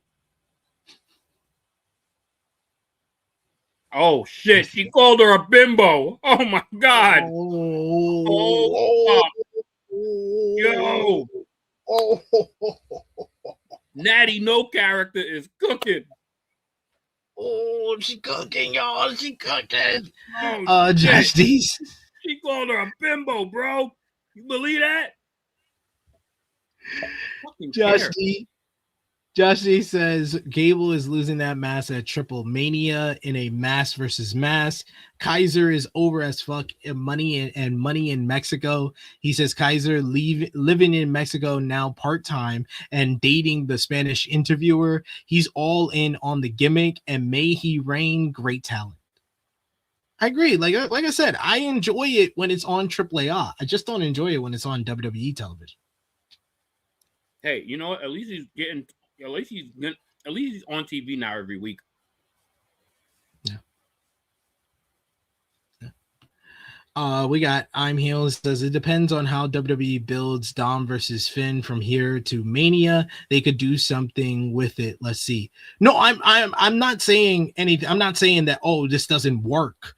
I'm not saying that. I'm saying I'm not interested in Dom versus Finn if it's not for the Intercontinental title. I'm talking about my personal feeling. I'm not talking about what the fans feel about it. I don't deny the fact that there are a lot of fans that's into Dom versus Finn, and there's a lot of fans that think Dom versus Finn does not need the Intercontinental title. I'm not one of them. That's what I'm saying. I'm okay with it not being for a title because then it kind of makes it a little bit less predictable on who's gonna or what's gonna happen during that clash. Like who's going to get turned on who and who's going to actually come out victorious and all of that. It would feel a little bit more predictable if a title was involved because it's like if Dom was the champion, it would be pointless to have the match if Finn doesn't take the title from Dom. But now there's an opportunity to have them just fight it out as brothers. And then if Finn wins, they could still kick Finn out the group and fuck him up. But they can have something that kind of carries over beyond just a one match. Oh, I think Finn has to win. Finn has not won a matchup since June of 2025. It does not matter if it's for the Intercontinental title or not. Finn has to win at WrestleMania. Well, without the title, he still might not win. I rather it be predictable that Finn's gonna win. I will be more than willing to watch that. I am not willing to watch a matchup that Finn's gonna lose. No, you're still trying to hold on to that glimmer of hope, especially with Josh leaving him out of the top 5 bums. That there's still some greatness left in Finn Balor. He's got his old entrance music, JJ. I know you're trying to hold on to it, and I appreciate you for holding on to that hope. But clearly, there's another place that does not have that same optimism as you. They put him in optimal places to build other talent up and lose. You're not lying. You're not lying. We see clips of Obafemi beating The Miz on SmackDown. And then Rusev, another Bum 15 member, he shows up on the announce table. He says that he is... Wait. No. He's the bum. Number 1 bum. The number 1 bum on the Bum 15. Bum. And he displays it in full fucking HD on this episode. Rusev is tired of hearing about Oba Femi. He knows Oba is back there, and he says that the Lion of Bulgaria wants to face the ruler of Nigeria. He calls him out, and out comes Oba Femi with his great entrance. He invites Oba to fight and asks Adam Pearce if he can wrestle. And that brings him down to the ring. Oba stands in the ring while Rusev is standing on the announce table. Oba gets on the mic and he tells Rusev to come to the ring and make something happen. Rusev steps in the ring. He stares down with Oba Femi. The crowd actually reacts to this. Like, they want to see these two guys fight. They exchange punches for a bit, but Oba gets the upper hand. Rusev avoids a chokeslam attempt and he hits a couple of kicks, but when he runs off the ropes, Oba catches him with a big spine buster and lays him out to stand tall. He clotheslines him over the top rope and he stands tall in the ring. It was then announced that Oba Femi will go one-on-one with Rusev in a singles match next week on Monday Night Raw. What did you think about this segment to hype up their first time singles match next week? Yeah. That man came out, stood on the table, no response. Called out Oba Femi, one of the most over dudes on the entire roster. No response. The Bulgarian brute, or whatever he called himself, versus the Nigerian ruler. No response. Oba comes out and says one line and gets a bigger reaction than Rusev's entire promo. Yep. Then Rusev proceeds to then get his ass beat and did absolutely nothing to this man just to set up a match that he's going to get his ass beaten again. That, my friends, is how you become the number one bum on the bum 15 list. Is to get your ass whooped into a match that you're definitely losing next week. That is bum 101 personified. I thank you for your sacrifice of being the biggest bum in the company because, yeah. Cheers to you, my friend, because you are a certified bum. A certified bum, and you can't teach that. We got Chuck Berries who says, damn, has Finn even won at WrestleMania? My memory is lost right now. He won at WrestleMania 35 against Bobby Lashley. Trying to think what other WrestleManias he's won at. I think that's the only one I can think of off the top of my head. Yep, that's the only one. That's the only one I can remember. We got Dion who says, man, Rusev has no aura. We got Louisville who says, number one bummer. What? We also got I'm Heel who says Rusev is today's Cesaro in WWE. He's talented, but has the charisma of grass. Like the analogy. King Greg says, I warned y'all Oba was gonna be having brawls with Rusev. Wait for the pull apart. I hope they just have him beat him next week, honestly. Don't stretch this out any further.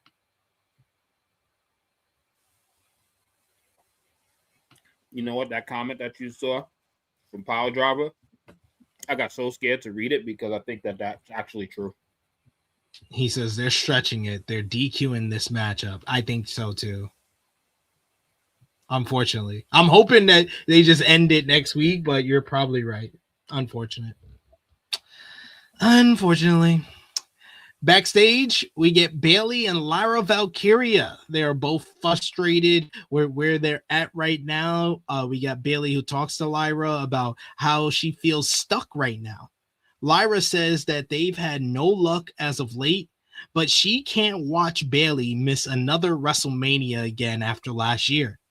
Lyra suggests that she challenges AJ Lee for the Intercontinental Championship. She tells Bayley she tells her to go talk to Adam Pearce. Bayley suggests that Lyra is owed a match too, and that they should both go to Adam Pearce's office. So they head over there, which is like 10 feet away.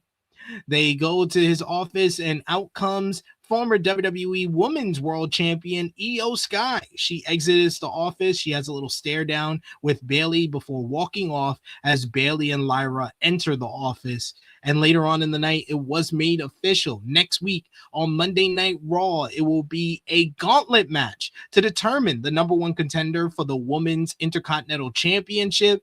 You got Raquel Rodriguez, Asuka, Io Sky, Bayley, Lyra Valkyria, and what the fuck? Ivy Nile? How did Ivy Nile get in this?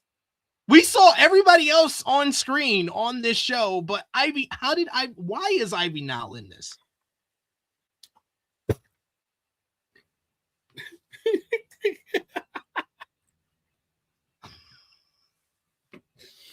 Yeah.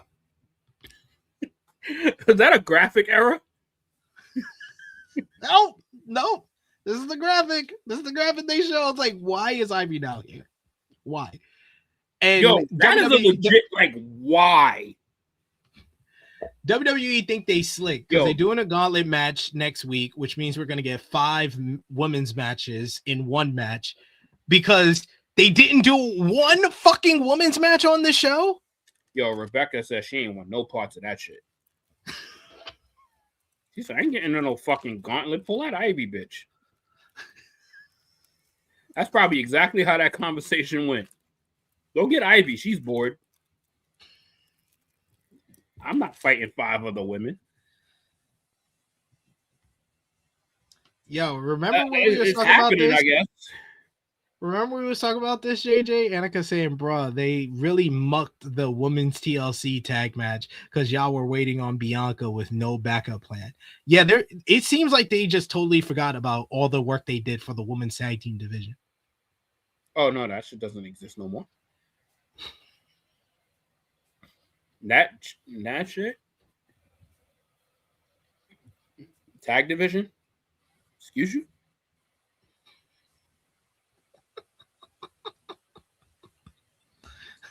No sense. No sense. Oh, no sense. Oh, as we were doing, we're giving you a bullshit 6 women gauntlets match that also included Ivy Nile now, with no reasons attached to it. This chick hasn't won. Yo, this chick hasn't even won a match on TV since she's been back in the company after Sheila done got like a little makeover and redid her hair and all of that shit, and people didn't even recognize who she was. This chick hasn't won a single match on TV, but she's literally in a gauntlet match to become number one contender. Help me understand. I was just really confused. Like when that graphic came up last night, I literally looked at my TV like, why? Why? What type of like incriminating evidence does Ivy Nile, Natty, and Maxine Dupree have on WWE Creative? Now, see, I told you, Maxine got written off so she can go enjoy her honeymoon. You were right. If Maxine wasn't on her honeymoon, she would be in this match. She would be in that gauntlet match. She would be in Ivy's place, probably. More than likely. Mm-hmm. Maxine over there trying to create a baby. Now, Cam Hendricks, aka Anthony Luke, he trying to make that baby right now. Oh yeah. And yeah, no women's matches on the show. There was a lot of segments that featured women, so I'll give them credit for that. But to have no women's matches on the show is definitely a choice. It's a wild choice. Definitely a choice. Oh, they were all backstage and one in-ring promo. No, one stage promo. One was in ring. Oh yeah, AJ. My bad. I tried to forget that. I'm sorry. Yeah, I know. We just talked about it. And we already forgot it. Because none of us had shit to say about it. Totally valid. We up next. We get the Vision during one of the ad breaks after the opening segment. We get Austin Theory and Logan Paul come out from the Vision, and they announce that Austin Theory will be going one-on-one with Jimmy Uso. They said they will get revenge for what he did earlier in the night and get revenge on everyone who's been making the Vision's life a living hell. Then we get that matchup. Why? I don't know. I don't know why they're doing Jimmy Uso versus Austin Theory. I don't think there are two people I want to see less than these two going one-on-one outside of Maxine Dupree and Natty. But anyway, they fight for a bit. This match lasts all of like 2.5 minutes before Logan Paul gets involved. He interferes. He gets into the ring. Jimmy hits him with the crossbody. Austin Theory comes back in, but Jimmy gets the better of him until Logan Paul attacks him to cause the disqualification. The Vision jumps Jimmy for a bit, and then the music of Jey Uso hits. They look at the entranceway, waiting for Jey to come out, but Jey, who just got attacked and taken out and stretchered out of Friday Night SmackDown 3 days ago, he is already healthy. He's coming with crutches. He's got a bandage on his head, so at least he's selling it a little bit.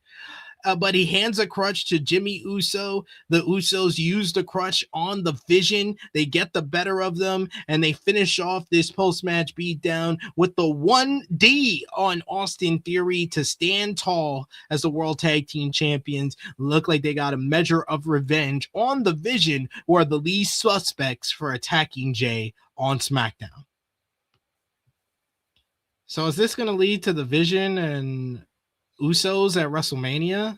I'm fine with it as long as Logan Paul ain't facing Seth Rollins, but hey. I mean, this was a segment to set that up. Apparently this is an 8.5 Raw. I ain't letting that shit go all episode. You said it after multiple segments that just were not up to snuff. Really? Our bar has gotten that low? I mean, can you blame him? Yes. Yes, I can. He's because, like, yes, nigga. Yes. Yes. Yes, the fuck I can. I'm not accepting this shit as a great show. 8.5 is show of the year quality, great show. This ain't it, pal. We have now been swimming in the muddy, mediocre, raw waters now for at least an hour of this program. It's only 2.5 hours. It's only 2.5 hours. Almost half the show has been this. It's because they got a good opening 30, 40 minutes of the show. So they're willing to forget the middle portion that wasn't an 8.5. And then they got a good final half of the show. The last half hour of the show. And then they're like 8.5. Oh, we have to up our standards, people. We have to raise our standards. I do agree. The Usos and the Vision have been feuding for a while. So Jordan's saying, I do think this is a smart way to use the remaining Vision members on the Usos. There's no other teams on Monday Night Raw for them to feud against that would give them even a prominent spot on the road to WrestleMania or on the WrestleMania card. So it makes sense for them to face the Vision. The Vision is at least the top faction on Monday Night Raw. Why? I don't know, but they are.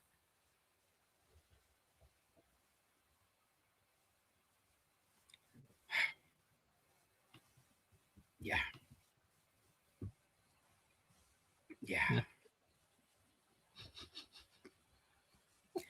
See, this is like the bad part about shows like this one here is that the stuff is so boring. It ain't really worth diving into. But then you got like that shit that's like all the way up here. and then the rest of your shit is like you can't even fucking see how low my hand has gotten on the screen, and we're going over all the shit that you can't even see.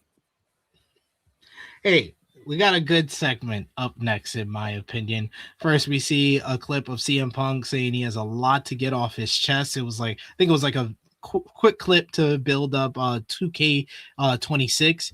Then we come back from break, and backstage, Adam Pearce is talking on the phone when Danhausen introduces himself to the Raw general manager, calls him Stone Cold Steve Austin. He says, "Oh, I see you're wearing glasses. That's a nice disguise." He then gives him he says that he has a list of Demandhausens. He says that he needs a blimp, a Hall of Fame induction this year, preferably, a personal assistant, and a camera boy, and Triple H pointing photo or something like that to announce I'm a new signing. Yeah. I need that. He gives him the Demandhausens, which is on toilet paper, which he tells Pearce that he dropped it in the toilet, which did make me laugh. The Judgment Day then walk by, and Pearce decides to introduce Danhausen to them before running off because he has to have a drink. Dom tells Danhausen to beat it, but Danhausen says that he likes his title, but Dom says that he will never have one. He's like, who the hell is this guy? And he says, "You are cursed." And he points at Dom. Dom says, "Look at the hell is this guy, this clown over here." And then when he turns around, Danhausen is gone. As soon as this segment went down, I was like, oh shit, Dom's losing the Intercontinental Championship. Yeah, that was much better use of Danhausen. Yes, completely agree. And finally, it feels like something worthy of somewhat of a discussion here.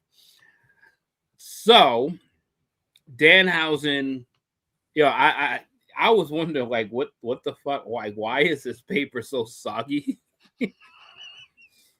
And when he put we hit him with the toilet paper, I was like, yo, this is, yep, this is going to be up this goofy fucking alley that is definitely going to be entertaining. Mind you, he got his photo with Triple H. It posted like an hour before the show. Yeah. So he got his pointing photo. So one of his Danhausen demands has been met already. So Hall of Fame induction is next, and a blimp by WrestleMania. I'm looking for the blimp. I'm definitely looking for the blimp, and I'm looking for his personal camera boy. Yes, we need a personal camera boy. The fact, and then him meeting the Judgment Day. I thought it was kind of funny that he didn't know who JD was. He was like, "Oh, you have Dominic Mysterio, Finn Balor, and like, I hate this guy already and all of that shit." And then he hit him with the "You are cursed." I was like, oh, if they want to make this matter, Dom is so losing this title. Yes. It was a confirmation. I was like, yeah, he's definitely losing now. You got to put over the cursing, and that works. Yes. To make it matter, those curses gotta hit. They gotta hit. And in inopportune ways too. Yep. So this was better to watch. God probably I'm good forever on those entrances though. That entrance was fucking goofy and stupid. You missed me with the entrance. But yeah, backstage interactions, being under the ring, being like on the barricade, popping out, cursing someone. Yeah. But that man does not need a full-blown entrance. Oh, we got super chat donation here from our boy Josh D from CT once again. Thank you so much, Josh D, for the support. He says sometimes Raw is so mid, like Hangman on the mic on an endless loop or a Matt Coon podcast. I mean, why Matt Coon had to get astray as well?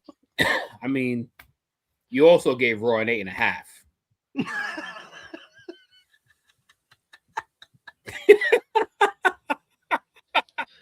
He's like, I'm gonna continue to drive this home. That's why I looked at like, oh hell no. Oh hell no, this shit ain't no 8.5. This shit might barely get a thumbs up. Barely. Like one of those kind of like crooked thumbs. But we'll see. We'll see. But I guess we gotta finish, right? Yes. We got Javon Evans during the ad break. He issues a challenge to the winner of the Dominic Mysterio versus Penta match for the Intercontinental Championship. He's a little banged up from Elimination Chamber, but he still got his eyes on gold. Then we get a factoid, a fact of the night for Rhea Ripley, competing for a WWE Women's World Championship for the 4th straight year, dating back to WrestleMania 39, where she beat Charlotte Flair. Of course, she faced Becky Lynch at WrestleMania 40. She was in the triple threat match of the year candidate with Io Sky and Bianca Belair. And this year, she challenges Jade Cargill for the WWE Women's Championship. Speaking of which, Rhea Ripley is out with Io Sky, and she has an interview following her win in the Women's Elimination Chamber matchup.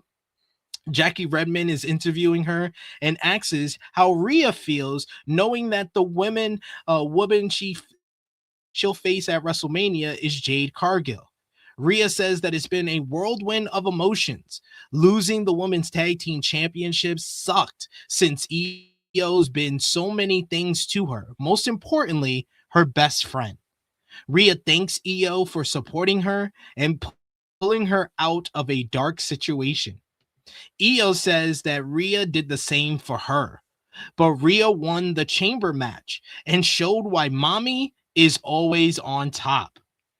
She says that Io will be okay here on Monday Night Raw, so Rhea has to go handle her business and beat Jade for the WWE Women's Championship on SmackDown. Rhea tells Io to hold down Monday nights, and then she looks towards the camera and she says on Friday she will be on SmackDown to see Jade face to face. And she promises, she vows to leave WrestleMania as the WWE Women's Champion.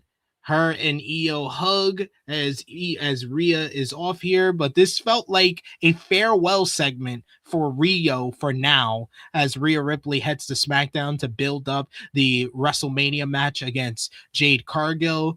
We must mention, I don't know if you saw, but did you see all the social media activity between Rhea Ripley and Jade Cargill over the last couple of days? No. So, all right, let me get my timeline here. So yeah, it's been quite tumultuous, to say the least, between Rhea Ripley and Jade Cargill over the last couple of days. They've been going back and forth on social media, which originally looked like it was just them working with each other and basically building up their WWE Women's Championship matchup for Mania, but it got serious very, very quickly, it seemed like. So basically what happened was, first it was Jade Cargill. Yeah, Jade Cargill posted up this where Rhea Ripley basically posted up a video of Jade thanking, saying that she always wanted to face Rhea Ripley. And then Jade responds, said, "Ha, I just be talking." And which member on our social media team found that video for you? Because we know they always have to find a way to keep you on top going into Mania. Rhea responded and says, "All you seem to do is talk, and that's literally it." Jade says, "Talk?" ? Like the hours you spend talking to creative ? With the painting nails emoji. Rhea says, "You're funny. That's funny. Now we know you really do talk. You do be talking shit out of your ass, because everything you say is bullshit. Don't spread lies on my name, you dumb bee. Then Jade basically was like, a hurt dog, holla holla. All you girls always trying to play victim against me. So basically, it was first the social media line and then the creative line that kind of went past working, because what does Rhea talking to creative add to the story or anything that we've seen on air? So I feel like that was the line that was crossed in all of this.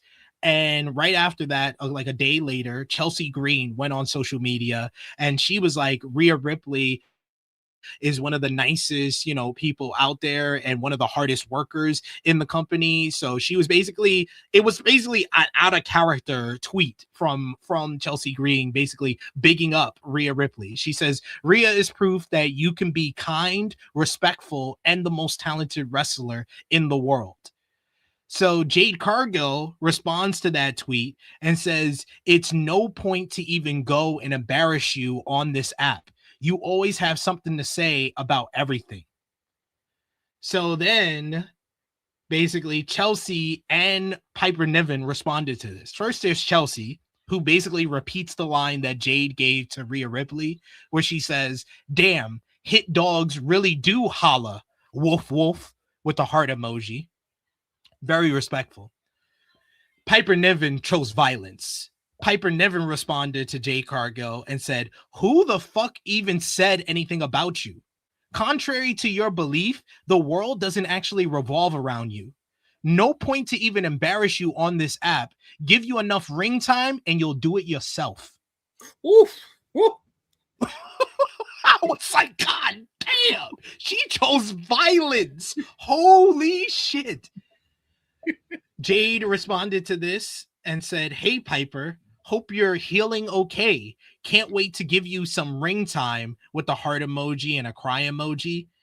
Piper Niven chose violence again. She responds, yeah, maybe by the time you're back from your many vacations, I'll finally be recovered. Rolling eyes emoji. Lick my ring, you boot. Jade responded, that's above your pay grade, Piper. Relax. Piper responded, loyalty is priceless, something you wouldn't know anything about. Besides, I'd break the brakes off of you for free. Dude. Nigga. I'm about to say, there's more? But yeah, it was basically the last thing is Rhea Ripley basically confirming that this is not a work anymore. As she took to her Instagram story yesterday and put, I'm not having fun. I'm not your friend. I'm not friends with you.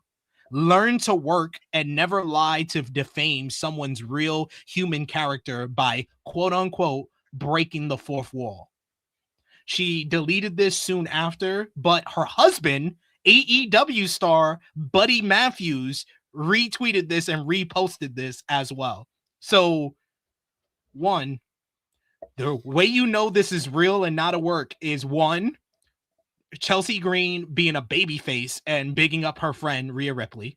Two, Piper Niven, who is out with a neck injury and may be out for like another year, getting involved in this and throwing some real jabs at Jade Cargill. And then three, this Rhea Ripley post. And then four, the fact that her husband, AEW star Buddy Matthews, shared the post. You got idiots like, I'm sorry, I don't want to call him an idiot because he's an historian, but Dave Meltzer is trying to make it seem, he's like, oh, this is a work. They're trying to make it feel real. But Corey Haynes of Body Slam as well as Sean Ross Sapp of Fightful have both confirmed that it started as a work, but it immediately went off the rails. And it's a shoot. I mean, for somebody like, to kind of like disrespect Rhea Ripley off kilter like that and not fucking have any respect for this woman, even if you're not friends with her, like, what the fuck? Like, is she one of those people, like Jade Cargill is one of those people that legit just has no friends back there? It seems like that because Like, Nia Jax reposted the Chelsea line as well. That's a heel. That's another heel that's also coming out of character to big up Rhea. Like it seems like a lot of these girls don't like Jade Cargill. Like Corey and Sean Ross Sapp Fightful, they both confirmed that Jade Cargill has legitimate backstage heat because of all of this. I mean, just because you're a heel doesn't mean you have to be a bitch to everyone on all platforms. Yep. Like that's not how healing works when you're in the business. Like, is there no one? No, there is no one, because clearly she's just doing it. And even if there is someone, she probably someone that wouldn't even listen to someone talking to her anyway, because of her overbearing, cocky nature. Like, if she is as overbearing as she is as her persona on, it's like, is she just being herself on TV? Like, if she's just being herself on TV, that's why none of her stories with any of these people are any good. Yeah. Because there's literally not an inch of character. There's nothing that shows, like, oh, you're invested into a program with this thing. Like, the whole time, like, Jordynne Grace was trying to make that shit mean something, Jade Cargill for almost 2 months just blew her off. Mm-hmm. On social media and on TV. In wrestling, you just blowing somebody off like that for the entire program, have a nothing burger of a match, and then you're completely done with her. So Dion, I understand you want to big up. I guess you're bigging up Jade here, but Jade is not right about this. Chelsea was being a good friend. You could say she's always in someone's business. This had nothing to do with her and Piper. Obviously, Rhea Ripley actually felt a certain way because the Jade was trying to break the fourth wall instead of keeping it on the story that we see on TV. There's always been that Jade Cargill's not defending her title and that all she does was talk. That's all Rhea Ripley said to her. She had no reason to be like, oh, you talking to creative, you're politicking for your spot, and you're using social media team, like all of that. That was breaking the fourth wall and breaking the contracts of what they were trying to do, which was work to actually bring interest into their whole storyline. There's a way to do that, and Jade did it correctly with Jordynne Grace. She did not do it correctly here. I beg to differ, because I don't think it was done right with Jordynne Grace either. Because the entire feud didn't look like she gave a fuck. Like, and she did. She called Rhea her second choice because she wanted to verse Bianca, and then she wanted to verse Charlotte. And it's like, all right, Rhea's kept it in wrestling context and said all you do is talk and you don't defend the title or whatever the case, whatever she said there. Jay could have easily just said, well, pull up on Friday, I'll show you I do more than just talk. Yeah. You're keeping it in the confines of what the program should be. But now you're telling Rhea, that just worked her ass off in an elimination chamber match, that she won, and you're telling her that she's a politician and she is focused her attention on creative. That doesn't help you just missed all of the work. That doesn't do anybody any favors. All of the work, all of that could have helped your program. You done ditched the program and then talk about creative. So basically, like Dion, you're missing the point. She did do it with malicious intent. He says, I'm not a fan of dogpiling at all either. But he says, I don't think Jay did it with malicious intent. I think she was trying to do a work shoot and it went wrong. She does it a lot. She just did this with Jordan. She did not mention anything about going to creative to politic for your spot with Jordynne Grace. You are misconstruing. There is a difference between work shoot or working yourself into a shoot. That's what Jade Cargill did. There's a difference. Yeah, there was no creative talks for the whole Jordan Grace program, even though I don't think she cared about the Jordan Grace program at all. She didn't break any walls talking about it. She just didn't care. She just didn't care about it. This here with Rhea Ripley going into WrestleMania, literally your Super Bowl of wrestling, and the first lines that you mentioned and talk to her in context is shit about creative. Like what are we doing here? Do you have like nothing in your chamber that you could have said to this woman to keep it in the confines to try to make it more interesting? Or are you just, because you didn't get the person you wanted to fight at WrestleMania, you're going to not give a fuck about this program either? That's not championship behavior. That's not championship like shit to do at all. Like, which should guarantee her losing that title. Because one, she's been a pretty horrible champion to begin with. But then secondly, it's like, dude, if you're not gonna try to up and make the program that you're in more interesting, and you're just gonna try to bury it as soon as it fucking starts, you're not helping anyone. At least the messy shit that happened with Tiffany and Charlotte last year, that shit was done live in an arena, and they both just took fucking knives and just just fucking stabbed each other multiple times, and it was in person. Yeah, I feel like Jade Cargill, like, she does have confidence when she's on the mic and when she's like in backstage segment, but having a live mic and being in front of the fans, I've not seen like a very good Jade Cargill promo in that type of context. So I don't think that she has what it takes, what we got from Charlotte and Tiffy. She feels more like 50 Cent. She is a social media gangster more than on the mic live in living color like Tiffy and Charlotte did. Maybe somebody just needs to school her. That's it. Maybe somebody just needs to school her. Yeah. We got Manizi, who says Rhea has also spoken on countless times that she doesn't politic and that she hated the insinuation from fans, and her coworker fueled the narrative. I see why she's mad. Yeah, she has been stated in public record countless times, and I think that is the main reason why she had her friends in the locker room who are supporters of her and see how hard she works to like basically destroy that narrative, and then the person that she's working with to build up a matchup for WrestleMania wants to put that out in the front and make that like public record and make that like the conversation. I understand why she pissed off, and she's like, I'm not having fun with this anymore. Like, dude, like Rhea Ripley hasn't been champion in over a year. Yeah. Like, she was just in a tag feud. She was just in a tag team.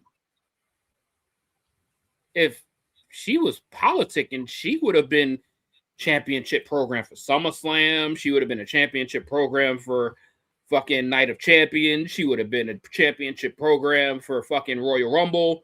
She would have been in a champion. She would have lived in the championship program. Like, some words just makes little sense. Some of them just makes little sense. And everyone that speaks breath and watches wrestling knows that Rhea Ripley is the biggest star, arguably, in the company. And just she the was biggest just in reaction a tag program. But she's politicking. Crazy. We got a super chat donation from Dion. Thank you so much, Dion, for the support. Appreciate you. Love having a conversation, even if we think differently in the chat. Dion saying this is Tiffany and Charlotte all over again. Back-to-back years, the WWE Women's Championship feud is about shoot comments than not about an actual story being told on screen. But I appreciated it a lot more with Tiffany and Charlotte because they said it to each other's face. This is true. They said it like that's like Tiffany, like Charlotte jabbed, Tiffany jabbed. Then Charlotte replied, and then Charlotte got upset. Like, Charlotte, you started it. Tiffany just fucking went below the belt. Yeah. And you know, it's like you make fun of someone and then someone responds. I just appreciated it that it was to each other's face. Even that messy ass like backstage interview that they had when Charlotte was making fun of Tiffany's voice. Like, I'm pretty sure Tiffany ain't like that shit. And even with Charlotte and Tiffy never mentioned that Charlotte is politicking. Yeah, they did real personal jabs. Like, you divorced, like, bitch. You divorced, bitch. You a failed volleyball player, bitch. Your boyfriend's in my DMs. Like, that's real life jabs. This is just a made up story from fans that Jade is pushing. Yeah. See, there's levels to it. But hey, you know what? Now it's like, let's see what happens on SmackDown. See, that's how they get you. Mm-hmm. That's how they get you. True. Now you're gonna watch SmackDown to see. Yeah, let's see if it translates. Let's see if it translates to the on screen. We'll see on SmackDown for sure. All right, next up, we had the Intercontinental Championship up for grabs. Dominic Mysterio defending against Penta. We get some go-behinds between the two men. Dom runs into a kick from Penta. We get Penta with a Rana, and Dom is out on the floor. Dom comes back in with a kick. He runs into a kick from Penta, which sends him outside once again. Penta hits a big tope con hilo onto Dom on the outside before going to commercial break. We come back with Penta with some clotheslines, kick to the gut, and then a sling blade. He hits a spinal tap and gets a 2 count on Dom. Dom hits the mullet-o-matic, which is basically the edge-o-matic. Great shout by Michael Cole, or I think it was Corey Graves. Dom goes for the 3 amigos, but Penta counters the third one and hits a suplex of his own. He runs into a boot, but then he kicks Dom on the turnbuckle. Dom on the Penta's on the apron and runs into a boot from Dom on the top. Then Dom hits a DDT on the apron. He puts Penta back in the ring, but he's only able to get a 2. Penta gets forearmed off the apron, and then Dom hits a twisting crossbody to the floor. Dom dives onto Penta, and then they go over to the barricade into the timekeepers area. Penta with a crossbody when we return from our last commercial break of the matchup. Then a Rana on Dom. There's a headstand into a drop kick that gets him a 2. We see Finn and JD sitting in chairs, minding their own business. Penta hits a super kick on a bent over Dom in the corner, and then he hits the backstabber out of the corner. Penta then runs into a Falcon Arrow from Dom. Dom hits a Michinoku driver for another close 2 count. Dom then drop kicks Penta into position for the 619, and he hits it.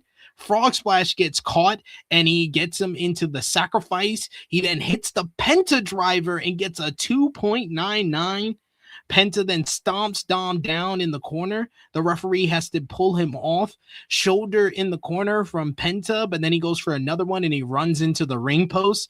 The referee is checking on Penta, who's favoring his shoulder. So Dom goes over to JD and tells him to give him the bell hammer. He tries to do that, but Finn stops him. Finn tells JD to let him do it himself. This leads to Penta taking advantage of this, and he hits a tope con hilo onto both Finn and JD to take them out of this matchup completely. I made the Sunny Bunnies book. That's cute.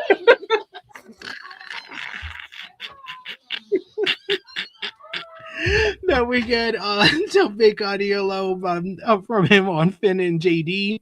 Dom then evades a Mexican destroyer. He tries to hit the 619, but Penta moves out the way. Penta then hits the Mexican destroyer, and history is made. 1, 2, 3. Penta is your new Intercontinental Champion. I thought this match was a lot of fun. These guys have good chemistry together. They faced so much over the last year, and you could see it here. They just have great timing with one another here. Really good matchup, and Penta winning here was well deserved. He's fought and been so over the last year in WWE. So happy for him. He even got his Triple H pointing to the title picture backstage. So good title win, nice progression, another layer, another wrinkle in the story between Dom and Finn here. So good stuff. Your Sunny Bunny's book? Want to show the people? Oh, There we I go. bet you that book is better than the episode of Raw we just watched. 8.5 here. And Big Boo loves balloons. Good job. Good job, Bubba. Aw, Good job. What did you think about Penta and Dom? I want to know how Big Boo concluded. I'm way more interested in that than what Jay Cargill was saying. Fair. Also fair. No, it was fun. It was a good match. It was good. It was a nice little teaser of what's to continue to go down with the Judgment Day as well. But yeah, it was a fun match. It was definitely a fun match. About fucking time. So took over a year for this to happen for Penta. So, you know, good on him to finally get some gold in the WWE. So hopefully he is a defendant of that championship at WrestleMania, which would be pretty awesome for him. But you know, it's a little sad because, you know, the title did look pretty cool with Dominic Mysterio. You know, he barely defended the shit, so I guess it was time to kind of get the title off his hands because, you know, he's bouncing between both promotions, and he was dealing with an injury himself. So it's kind of like, all right, it makes sense to kind of like put this title in a different direction, try to give it some steam before WrestleMania, and a nice title change here. So, and Dom is cursed. It worked. The curse worked here. Yeah, about damn time for Penta, and good celebration for him. So happy for Penta. I just don't know what he's doing at WrestleMania at all, unless he's going to be involved with Dom and Finn's story. I mean, it's a perfect opportunity to create a multi-man ladders match. Could do that. We'll see what they do, but I'm interested, but happy for Penta. We get clips of the whole Nick Aldis booking the Drew McIntyre and Cody Rhodes matchup for SmackDown. And then finally, the Tribal Chief, Roman Reigns, is here, and he is here to talk about WrestleMania. He gets a big ovation, lots of pyro. He removes his jacket, shows off his new OTC1 hoodie, and for people to buy. Roman then asks for acknowledgement from Indianapolis, which is granted, but that brings out CM Punk. Punk marches down to the ring. He then asks Roman why he's mean mugging him. He said he's feeding Roman's huge ego and acknowledging him. Roman asks Phil if the tweet that he sent hurts his feelings. Punk hopes that he came here to do more than just a tweet. He then says that he doesn't hold grudges against people saying things about him on podcasts like certain people, but he says that Roman was right, that he is tired. He said he's tired and he has bags under his eyes because he's got to carry Roman's bullshit all the way to WrestleMania. They've got a lot of history here in Indianapolis, don't they? The Shield debuted here. Punk brought Roman to the dance here, and Roman corrects him. He says that, no, you brought the other two, not me. Punk says, I don't remember it that way. That's literally what you said, nigga. Punk says that he didn't pick Roman, but Roman picked him. Punk says that he's already won. The last time they were together, Roman said he hated him. Punk's got him right where he wants him. Punk calls him an emotional lady and says that he's translucent because he can see right through Roman. If Punk didn't have that title, though, Roman says, I wouldn't care about you. Roman says they brought Punk to bring back all the 30 to 40-year-old virgins living in their parents' basement, maybe to draw a house in Chicago, sell a couple of t-shirts, but not to be champion. That's too much power for you. That's above your pay grade, Punk. Punk's a liar, and some people seem to actually believe him. Punk can tweet all he wants about the fun he's having, but he ain't CM Punk to him. He ain't nothing but a punk ass bitch. When Roman wins the championship, he'll send Punk on his way. He can have a little John Cena retirement tour. And then when that's done, after we drain you for every amount of money that you can give us, he'll send them down to NXT. We'll teach the next generation what we do here. Then they'll come up to Roman and he can smash them. Roman tries to leave, but Punk holds on to his arm and he says, no, you're not going to leave like that. He wants to know who we is. He said said a lot of things and he's here to address them all. He says that Roman's all alone. There's no we. There's no Samoan goblins in his pocket. He's alone on the bus backstage and in his room. His cousins aren't even with him. Neither is his wise man. And look at me when I'm talking to you. I'm the man that took him away from you. Punk's the champion. This is his show. Roman is in the main event of WrestleMania because of him. Punk's hanging out with his cousins while Roman's all alone and can't get things done by himself. Punk won't let Roman disrespect him.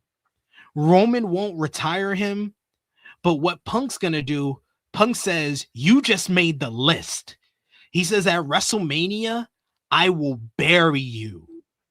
And then you won't be so alone anymore because I'm going to bury you right next to your father. Ooh, from the crowd. Punk drops the mic. He leaves the ring. He raises his finger in the air before walking up the ramp. Roman is seething off of what he just said, bringing up his deceased father, Alpha, as Punk gets the last word and seemingly wins this round of war of words between the two men. Okay, let's talk about the positive. Positive is this was once again a very effective segment in selling the feud, in selling the hatred between the two men. There's no denying these two men have a whole bunch of star power, and this feels like the biggest match heading into WrestleMania. This will be the draw heading into WrestleMania. However, this was quite, as far as quality, this was quite a few rounds down, a few tiers down for me in comparison to their first War of Words 4 weeks ago. I felt that one was much more effective. It was much more kind of hitting the jabs a little bit harder. There was a lot of derivative stuff in this promo, talking about the Shield, talking about the podcast, talking about Roman not being here, all this stuff. And it felt like both men didn't have balanced performances. Punk had better delivery here, but his material is fucking awful. And he's straight up lying. How are you saying that Roman Reigns, the guy that has main evented every single WrestleMania since 2015, other than two, and one was because he had leukemia, the other was because there was a global pandemic. How are you saying that guy, the guy that made it possible for you to main event WrestleMania last year, when you cried in the middle of the ring finding out that it was the main event, how are you saying that guy you're the reason he's in the main event? That doesn't make any sense from a real life perspective. It doesn't make any sense from a kayfabe perspective because Roman is the Royal Rumble winner and he picked you. So that's just a bold-faced lie. Then there's a lie about the Shield when he's like, I didn't remember it that way. Nigga, you said that you didn't pick Roman. So yes, you brought the Shield to the dance. You created the Shield, but you did not want Roman to be a part of it. So Roman was calling you out on one of those lies. Either you lied on the Cole Cabana podcast or you're lying here. So his material was fucking awful. Roman had much better material, much more good bars and lines to it. but his delivery was just off. Roman was really off his game here. He fumbled over a couple of lines. He just didn't have that same gravitas, that same confidence that he usually has. And it just created this unbalanced performance from both guys here. Still effective, still feels like the biggest match going into WrestleMania. I just didn't like it as much as their first promo. What did you think? I think you hit on a lot of good points there. There from jump for me, there is this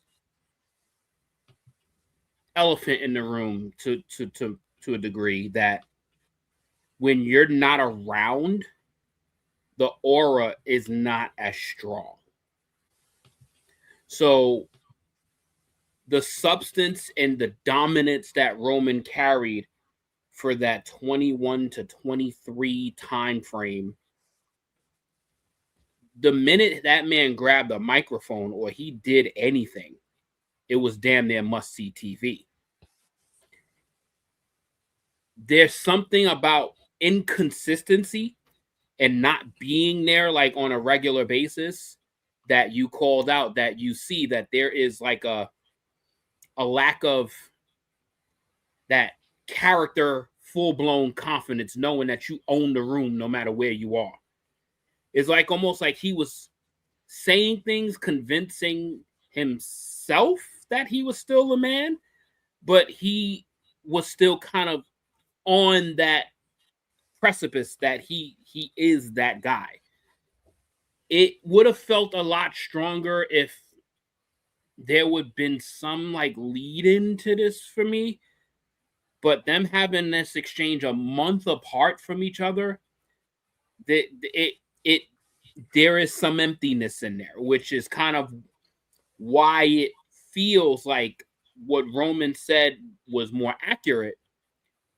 But in my opinion, what Punk said and did to Roman is going to reignite that straight like pit bull, that dog, that tribal chief mentality that he needs to have, because he was like overly confident. Like he could just step into a room no matter where he's at, he's going to dominate it, he's going to leave. This time, even in saying something that's kind of low, when he said that he's going to bury him next to his father, that was to me like the launching pad to Roman to being able to say whatever the fuck he wants. That's true. And I think that was missing from this whole element of this rivalry, that now Roman has a reason to come at CM Punk with everything that he's got, verbally and in program desire. Because I think the program desire wasn't all the way there. I think it was just kind of like, yeah, I'm gonna take care of this fool, I'm gonna take the title and go about my business. But no one has ever said that to Roman Reigns in his career. Like, ever said that to him. Like, I'm going to bury you next to your father. Like, well, like no one could say it until 2 years ago when his father passed away. Right. But even in his most intense rivalry, even with the one with Cody Rhodes, like Cody Rhodes never even crossed that type of line. Cody Rhodes. But there's also the fact that Punk should not be saying this. Punk is a babyface. True. But maybe if he would have, if there's another route, enlighten me. But this needed something to set Roman off of an edge. Yeah. Like Roman was too confident in this. Like I needed Roman to punch him in the face. I needed Roman to punch him in the face right then and there. And that's why there needs to be some substance to make Roman really react to this. And the fact that he gave him that and just walked away, like, I think now you're gonna get the tribal chief. Like the OTC is a little too friendly. Like I need that grimy motherfucker for this main event. Like that motherfucker that will fuck his own family up to get the respect that he's seeking. This guy is seeking too much acknowledgement. He's seeking too much love. And yes, he's a babyface.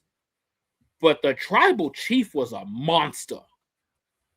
Like the tribal chief was a fucking dirty, savage monster.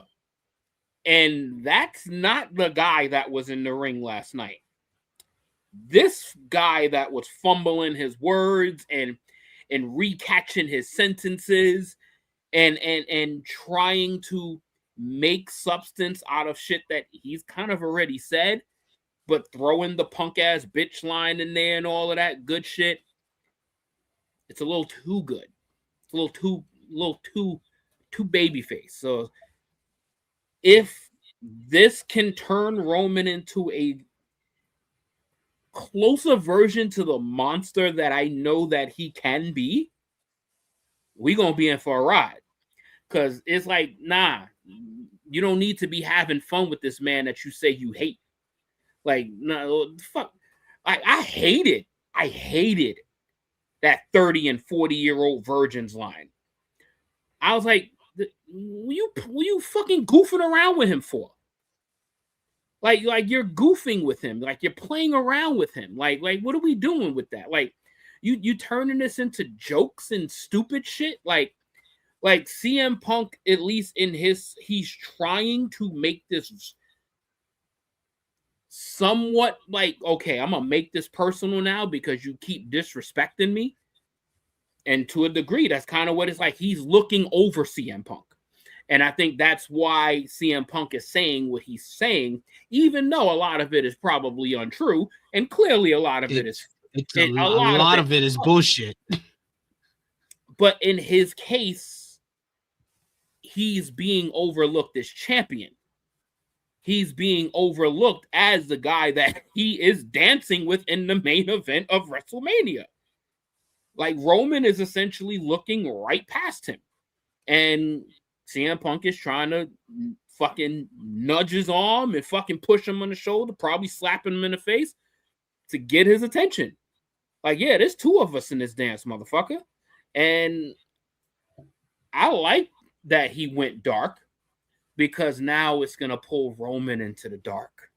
Now Roman can start talking about things that's going to really fucking fuel Punk's anger. Like, don't be surprised if Roman mentions something about Larry in the coming weeks. He has to say something about Larry, and he has to. It's you literally the only way to go next is you either have to scrap the next time or Roman has to bring up Larry. I can't bury you next to your father because you don't know him. I'm gonna bury you next to Larry. And the beauty about a good program is sometimes getting a little uncomfortable. And if you're trying to sell WrestleMania, because right now WrestleMania is not it right now. No. But it just feels like with the father line, it just felt like desperation. Oh, we gotta have they are desperate. I know, but I don't want you to make it that obvious. Well, clearly panic bar hit. Panic bar hit. And you know what? Good for them on acknowledging that there's a high level of urgency needed to make this shit mean something. Because right now, they only have one main event of WrestleMania. They haven't even established the second one yet. I have a family. You have a dog. Or at least you did. Ooh. I'm like, I don't agree with the usage, but I'm not gonna be mad at it if this materializes into the Roman, the tribal chief that I want to see. I need to see the fucking dog. I need to see that motherfucker that was ruthless to everyone, including his family. This only acknowledge me, and I'm good on that. I'm good on that right now. Like I said, I thought it was effective in selling this feud, but I just had like my issues, and I didn't like the father line. As someone who lost his father a couple of years ago, I mean, maybe that's another reason why I'm into it. Like I dug it, I liked it when Christian was doing it because it became a joke. It became a bit with Christian Cage, and he's a heel. He's him as a heel saying it, I think is fine.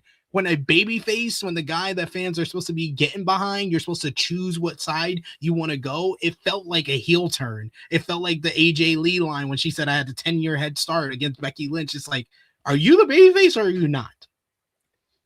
See, that you see, I'm seeing what I'm hoping to see is from the comment section. I want to see a petty Roman. Them going back and forth trading promos every week is not gonna fucking hook you into this match. It's not. Them sharing promo exchanges week in and week out, they're gonna run out of material. So, it felt like it. Honestly, when he brings up the dad, it felt like they ran out of material already. And that's where Roman is gonna dig. He's gonna dig deeper, and he is gonna shred the fuck out of Punk. And he is gonna make him regret saying that shit. Like I don't disagree with anyone that is uncomfortable with the line. Trust me, I know I have a father that has also passed away. I get it. But are we talking about wrestling? Or are we talking about two people in real life that's about to step into a UFC ring? True. All right. That will bring us to the end of this episode of Monday Night Raw. So it's your time to voice your opinion on this episode. How did you feel about this episode? If you haven't already, also drop the thumbs up, share this video, subscribe if you are new, hit the bell to stay notified because we're here every Tuesday reviewing Monday Night Raw and Rated Raw Review, but we got plenty of live streams coming up this week. Our schedule is in the community tab for this week right now, but sound off in the live chat. Final call for super chat donations, but we want to hear from you. What did you give this show? Did you give it a thumbs up, thumbs down, thumbs in the middle? Out of 10, what did you give the show? Whether you gave the show, what was your match of the night, your moment of the night, your MVP, your LVP, and everything else in between for me and Top Guy JJ for the for the March 2nd, 2026 edition of Monday Night Raw in 3, 2, 1. Thumbs up from me, thumbs slightly up from Top Guy JJ. Out of 10, I'm going to give this one 7.5 out of 10. What about you? I'm going to go, I'll just go up. I'm going to barely give it a 7. I'm gonna barely give it a 7. Like I think the opening, the closing, the Penta title change were really good highlights of the show. Danhausen was also a nice highlight too. There was just too much bullshit in the middle. Too much bullshit in the middle. I did want to stay further, and I wanted to keep my consistency. I wanted to go 6.5. That's kind of why I was like that. But if I would have, I think 7 is right for me. That's fair. But yeah, I'm gonna go 7. Yeah, with high potential for the show to be a lot lower next week. Hey, that's always true. We do got another super chat donation from Josh D from CT. Thank you so much, Josh D, for the support, who is walking back his 8.5 and giving it a 6.45. Good man. Sometimes after the review, you tend to feel like, oh my god, this is much worse. That's how I felt when I was reviewing Scream 7. Oh yeah, and with the Gunther and Dragon Lee was also a highlight of the show too. So yeah, definitely match of the night. That's definitely Gunther and Dragon Lee for me. What about you? 100%. Even though Dom and Penta was pretty good. Yeah, that was probably a close honorable mention. MVP for the show, I will give it to Penta for winning the Intercontinental Championship. I agree. I will go with Penta. LVP for the show, I'll probably give it to the Vision. Oh, I'm giving it to Rusev. I mean, I'll wait till next week. I'll give him that next week. I'm giving it to Rusev this week. Came out, no aura, no pops, no reactions. Then gets his ass beat in a challenge that he issued. Yeah. Oh, yeah. Rusev. And moment of the night, I'll give it to, despite my issues with it, I'll give it to Roman and Punk for the promo. Oh, moment. Yeah. Yeah, definitely Roman. Yeah. All right. Yeah. That brings us to the end of the show. Thank you so much, guys, sending the super chat donations, creating the conversation in the live chat. You are the other hosts of what we do here at True Heel Heat. And thank you so much to Top Guy JJ, as always, breaking down the show with me today. The floor is yours. Let the people know where they can follow you on social media and when they'll see you again. On Instagram, you can find me at True Heel _ Top Guy JJ. And on the YouTube channel, I will be back here. Yeah, next Tuesday. I will be back here next Tuesday for Rated Raw review, and I will probably know by next week my True Heel Heat day for the month of April. I think so. Wait, is this April? A March date? March, yeah, we need a March date. Shit, because I did it at the end of February, so I got to figure out a March date. Yeah, March date incoming. I will probably have that information by the latter part of this week or next week. Sounds good. You can follow me on the Twitter machine at TrueHillSB3. You can follow the gang, Facebook, Twitter, Instagram, TikTok at True Heel Heat, patreon.com/TrueHillHeat. $3 a month gets you exclusive content, the best way to support us when we're not live here. Go and check out all the great content we got on the channel right now, like the True Heel Heat flagship podcast. Top Guy JJ rejoined myself, Miss Chrissy Love, and the True Draw Josh to break down the week that was last week. Check out our WWE Elimination Chamber review with me and the True Draw Josh, talk about the last PLE ahead of WrestleMania. Check out me, J News, and Sanal breaking down NJPW, the New Beginning USA, one of the best USA shows from New Japan in a while. And if you like New Japan content, join us tomorrow, 1:05 p.m. Eastern Time, with our New Japan Cup preview, breaking down this year's tournament, who's gonna go on to face Yota Tsuji for the IWGP Heavyweight Championship. I'll be back tomorrow for that. I'll be back on Thursday with AE Ramble with Jimmy Macaron reviewing AEW Dynamite. For Top Guy JJ, it is me, your Trio Phenom SP3. This has been Rated Raw Review number 109. Bury you next to your father for the March 2nd, 2026 edition of Monday Night Raw. We are signing off until next time. Come on, Petty. I need Petty Roman back.